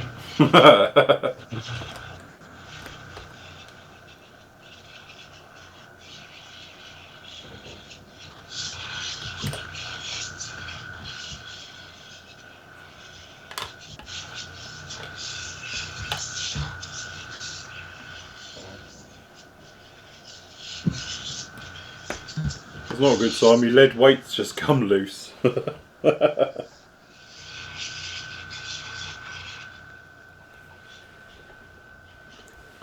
Cracking. We'll have to fill it up with PVA glue later. Well, I accidentally knocked the nose cone off me Typhoon, not a couple of weeks ago. And because I'd used PVA glue to glue the lead in place and then put the nose on it, it hadn't dried. The glue hadn't set. So I'd recommend you just use super glue if you got to put your nose on straight away for speed. To be honest, what I tend to do, and I've always done it, it's one of those questions that came up the other week, was I'll use super glue to hold it, and then I usually put a coating of PVA glue right over the top, and then that way, it's if the CA glue does crumble and disintegrate over time, the PVA glue will hold it in place. The other option is to hot glue it in. It's just to put hot glue right over the top of it to sort of seal it in place.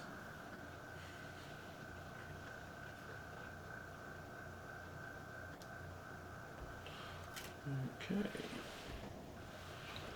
There we go, looking the part. Right, okay, next questions. Right, Jeff. He says, Phil, I'm sure you've answered this in the past, but could you fill me on where you found all those great clear display boxes on your shelf? About how much can you get, about how much you can get a 148 Tomcat to fit in them. Gobble gobble, enjoy you guys whilst I cook whilst I cook the feast. That's Jeff, bless him, in Georgia, USA. Mine are made by Trumpeter. The dimensions are, where's my tape measure? I had my tape measure earlier. Here it is.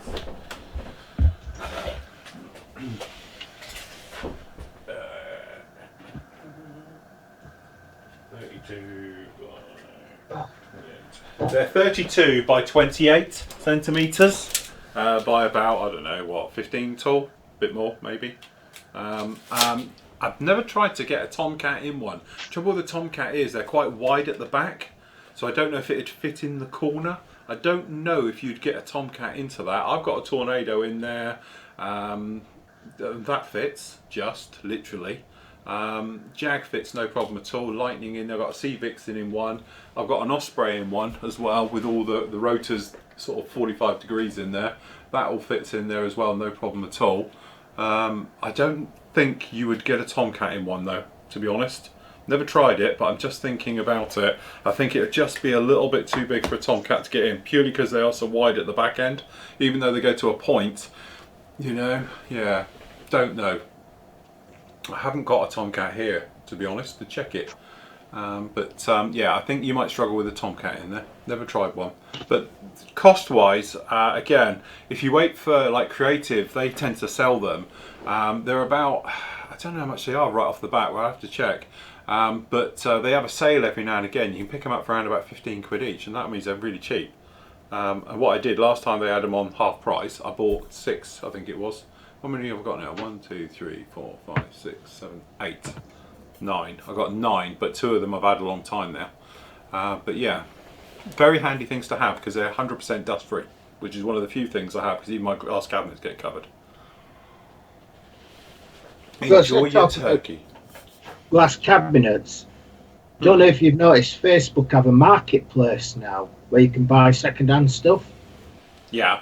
In your area. If you type in glass display cabinets, you can get some absolute bargains. From people selling them off, ex-shop display, and they do it obviously from the radius where you're situated. And if you look at, I've seen a couple that are really decent size, but you know, they're just a bit too far to go and get them, and they won't quite fit in the space I have. But for those with space, it's a good way of picking them up, really cheap. Cool, there we go. Definitely, we can try that. It's cheaper than eBay as well. Normally on my one though, it's just full of kids' clothes. I don't know why, but I've never used it. Yeah, you can search. Use the search function. Oh right, I've never tried it to be honest. I just saw it pop up in the bottom of Facebook the other day. Yeah. Right, Walter says, hi guys, just building along with you. I have the 148 pass, what is it called? Frog Magister from AMK. Which one's that? Oh, Fuga. The Fuga from AMK. It'll be in-flight model, so in-flight model, so some surgery on the pilot is needed. A nice kit so far. I can join in for a few hours, but enjoying watching this show as I'm building.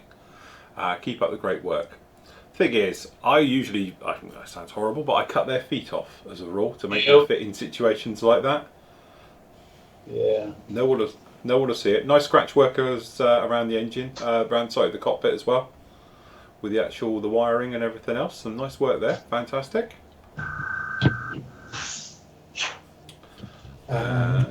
We've also got Mark's put up first post. He's only been a member. He hasn't been a member 24 hours yet. So welcome, Mark. Hi guys. First post. I'm loving the site and the video builds. My wife is loving everything. My wife is loving every evening with me watching your builds on the TV. Laugh out loud. I bet she is. I get a lot of this at Telford. If you answered. In fact, I had this fella's wife come up to me and thank us because he watches us religiously now on TV, and they set the meals around it, and so I think that's quite good. Well, it keeps them out of mischief, doesn't it? They know where they are then. Yeah, that's it. You're stuck in some little room somewhere, stinking out the house instead of being down the pub.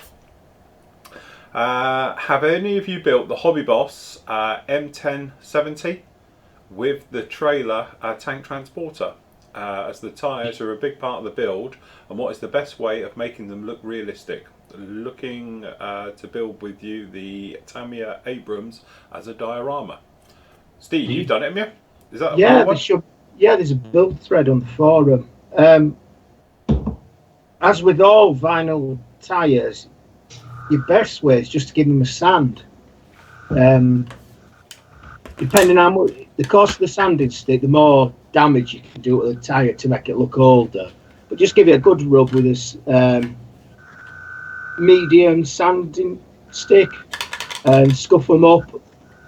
After you've done that, then you want to attack it with either a dust wash or pigments, and get it in there in the grooves. But always look at reference pictures to see how the earth sits on the tyres, because it's different depending on its environment as to what where the dust settles, whether it's inside the tread or whether it's actually on the tread itself. So yeah, just go with it with a sanding stick and you'll be amazed at the results.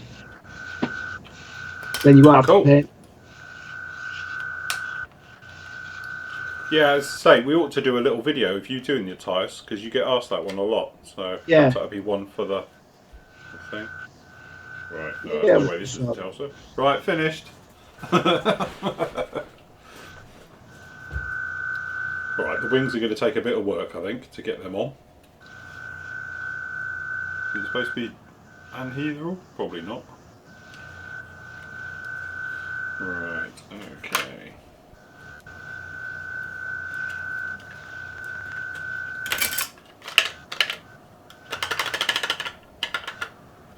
Yeah, that knocking noise isn't a good sign.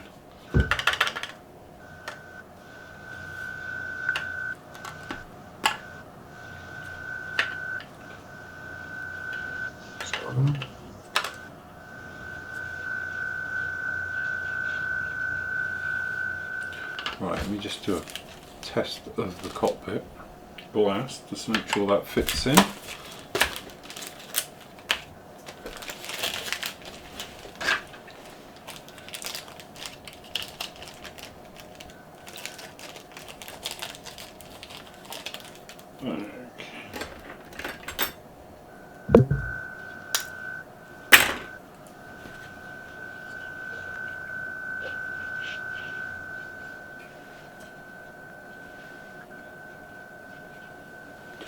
Fits. That's good.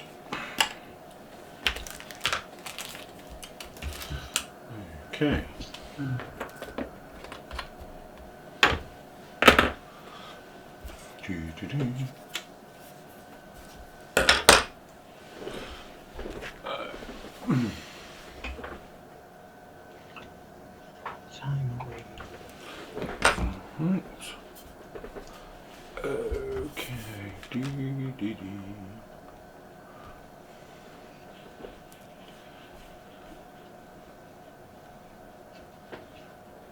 Okay, Brian says, what is Hans using to put his road wheels on?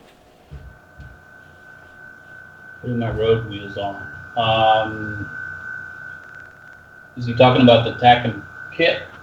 It doesn't have the little vinyl inserts in the axles. I'm just going to glue them. Yeah. Right. Is that what he's asking for, Phil? I'm sorry. Maybe, yeah. Or is he on about just where you're spraying it? Is that just a foam block or? Oh yeah. It's just a shipping box and just has a double sticky tape on it. Got it, yeah. And it just prevents it from the wheels floating all over the place, and you can just spray it pretty quick, you know. Very good. Pretty simple solution. Sticky boxes. Cool. And I suppose you just stick your tape over it and over it and over it. Yeah. Exactly. Simple yet effective.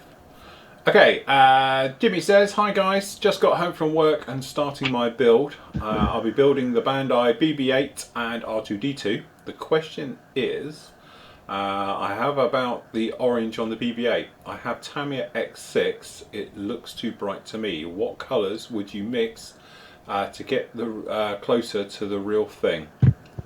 I think I had some white, but not sure. Keep up the great work. Looking forward to this one. You didn't paint yours, did you, Steve? No.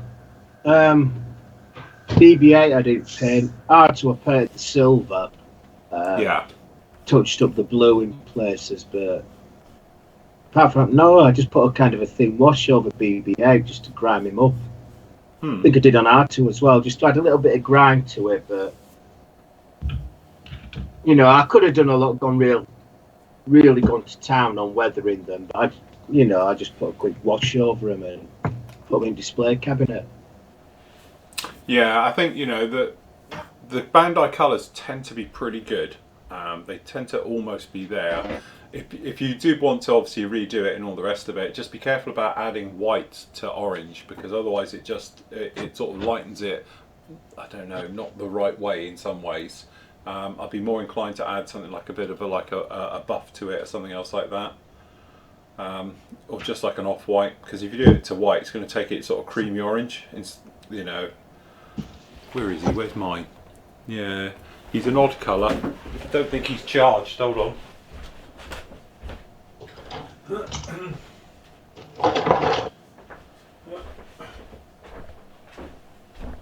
So yes, I don't think he's charged up at the moment.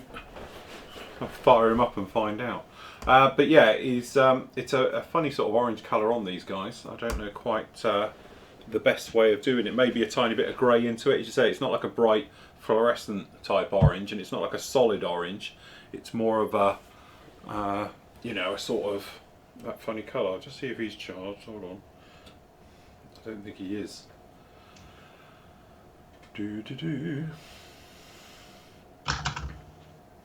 Gotta say, I'm got to have to head off in a moment, Phil, for me tea. Yeah, well that's right. We're going to break at 5 and come back at 7. Hold on, he's coming to life. This is where he destroys my thing. Oh god, hold on, he's having an update.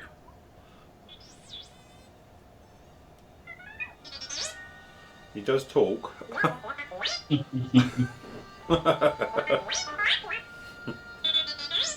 Yes, very good, dude. He's having an update.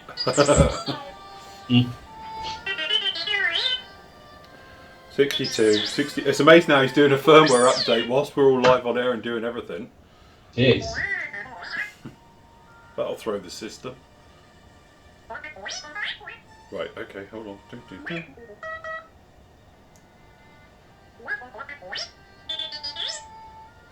Yeah, alright. Oh god, That's right, it. alive. While he's doing that, Phil, Yeah. on the old engine, which all I'm doing is, because I painted it with a dark iron buffable paint, Yeah. I'm just using a clean, well, it's not clean now, just a dry brush, and just dry brushing over it, and it's buffing it. Yeah. And I must admit, that's the way I do it, is literally just to buff it into its thing, so you can go from black right the way through to like polished. That's the great thing about it. And also I like using my finger with it as well, just literally,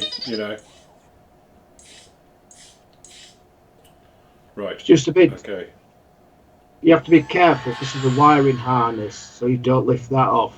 So it's a matter of going with it.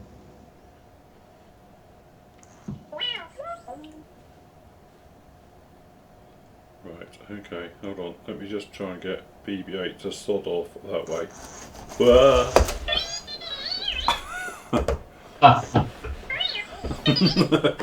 He never goes anywhere you want him to, that's the thing. He's a complete nightmare. Never let him go off and do patrol and all things like that. Right, sleep, you little bugger. Right, okay, so we're coming up to 5 o'clock, so the whole point this way, we're going to have a break for a couple of hours.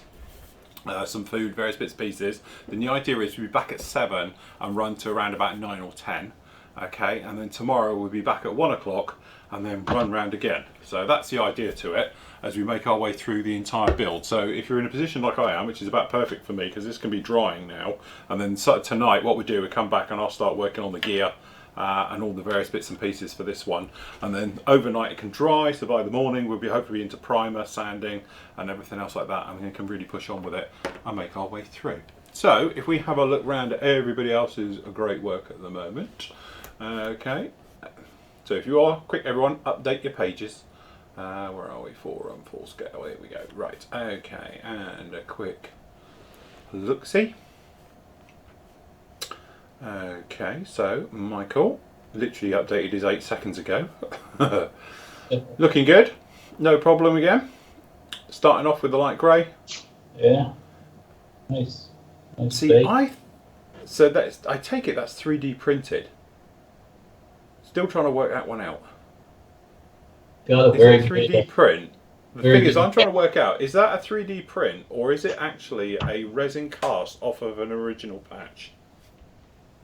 I don't know. It's got a very Or is it nice, a scan off of a patch? Yeah. yeah, looks good.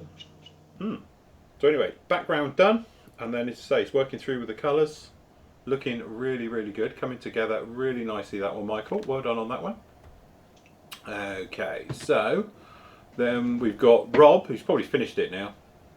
Close. He's got the yellow on the front, so he's got the yellow going on the nose, and going to look really nice with the in-flight and everything else. We've got the undercarriage doors all tidied up, looking good. And the sections all underneath. Fantastic. Well done. What else we got? Tiger one. Simon. As I say, been on the photo etch with that one. Big project that to get that one done. Yeah. Right. Nigel is in. Nigel's going to be doing the German 3-ton truck, cargo truck. Really nice to see that one. Be making a start on that one later. Well done, Nigel. And this is Jimmy, who was just on about the BB-8. There we go. It's the R2D2. Very nice indeed. Fun kits. Careful with those. They have a habit of exploding, as I found out. So yeah, the orange, as I said, it's not that far out, to be honest. Where's my orange? I'm actually missing the orange off the set. I have got one down there. But yeah, very nice indeed. During the weekend, might be able to get some on with that bad boy. Really nice as well. One of my favourites. I was really hoping Bandai were going to release their AT-AT, but for some reason they're being a bit slow on that one. Okay, Richard. So this is the Ford GT snap tight kit. Alright. Really nice run on that one. Seems to be a bit of a thing now, all the snap tight kits and that. They're of such a good quality that, you know, you can do so much with them. Really nice. Eric. Not too much more on that one at the moment. Oh, lost my mouse. Where's my mouse? Okay, and not too much on with that one either. Okay, just trying to find. How's the Challenger doing? Challenger's coming along nicely. We're looking at the road wheels. Now he's actually getting all the. Oh, sorry, wrong button. All the suspensions fitted onto the road wheels and everything else like that. As I say, it's not an easy kit, that one. It's quite an old one, to be honest, that one. I remember building it probably around about 1999, was it, when it first came out? And I remember doing the AS90 as well at the same time. The Stiletto, how are we doing with the Stiletto? Very nice work on the engines, nice painting detail on that, coming together really nicely. Yeah, send me the details on that knife. It does look nice. I like the design of that one. It's very similar to mine, but again, I do like the ones because you can just snap the blades off as you require them. Yeah. Okay, so, and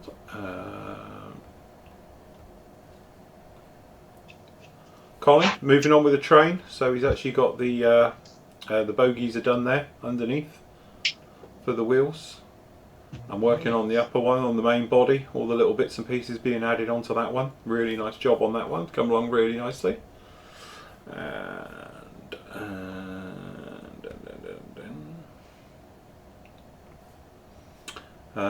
More pics, hull and running gear, everything else like that. Yeah, crack on with it. So we've got the whole situation being put together, all the road wheels, road wheel heaven. Oh look, comes another delivery at 5 o'clock. The deliveries are still coming, but hopefully Mel's around for that one. Okay, and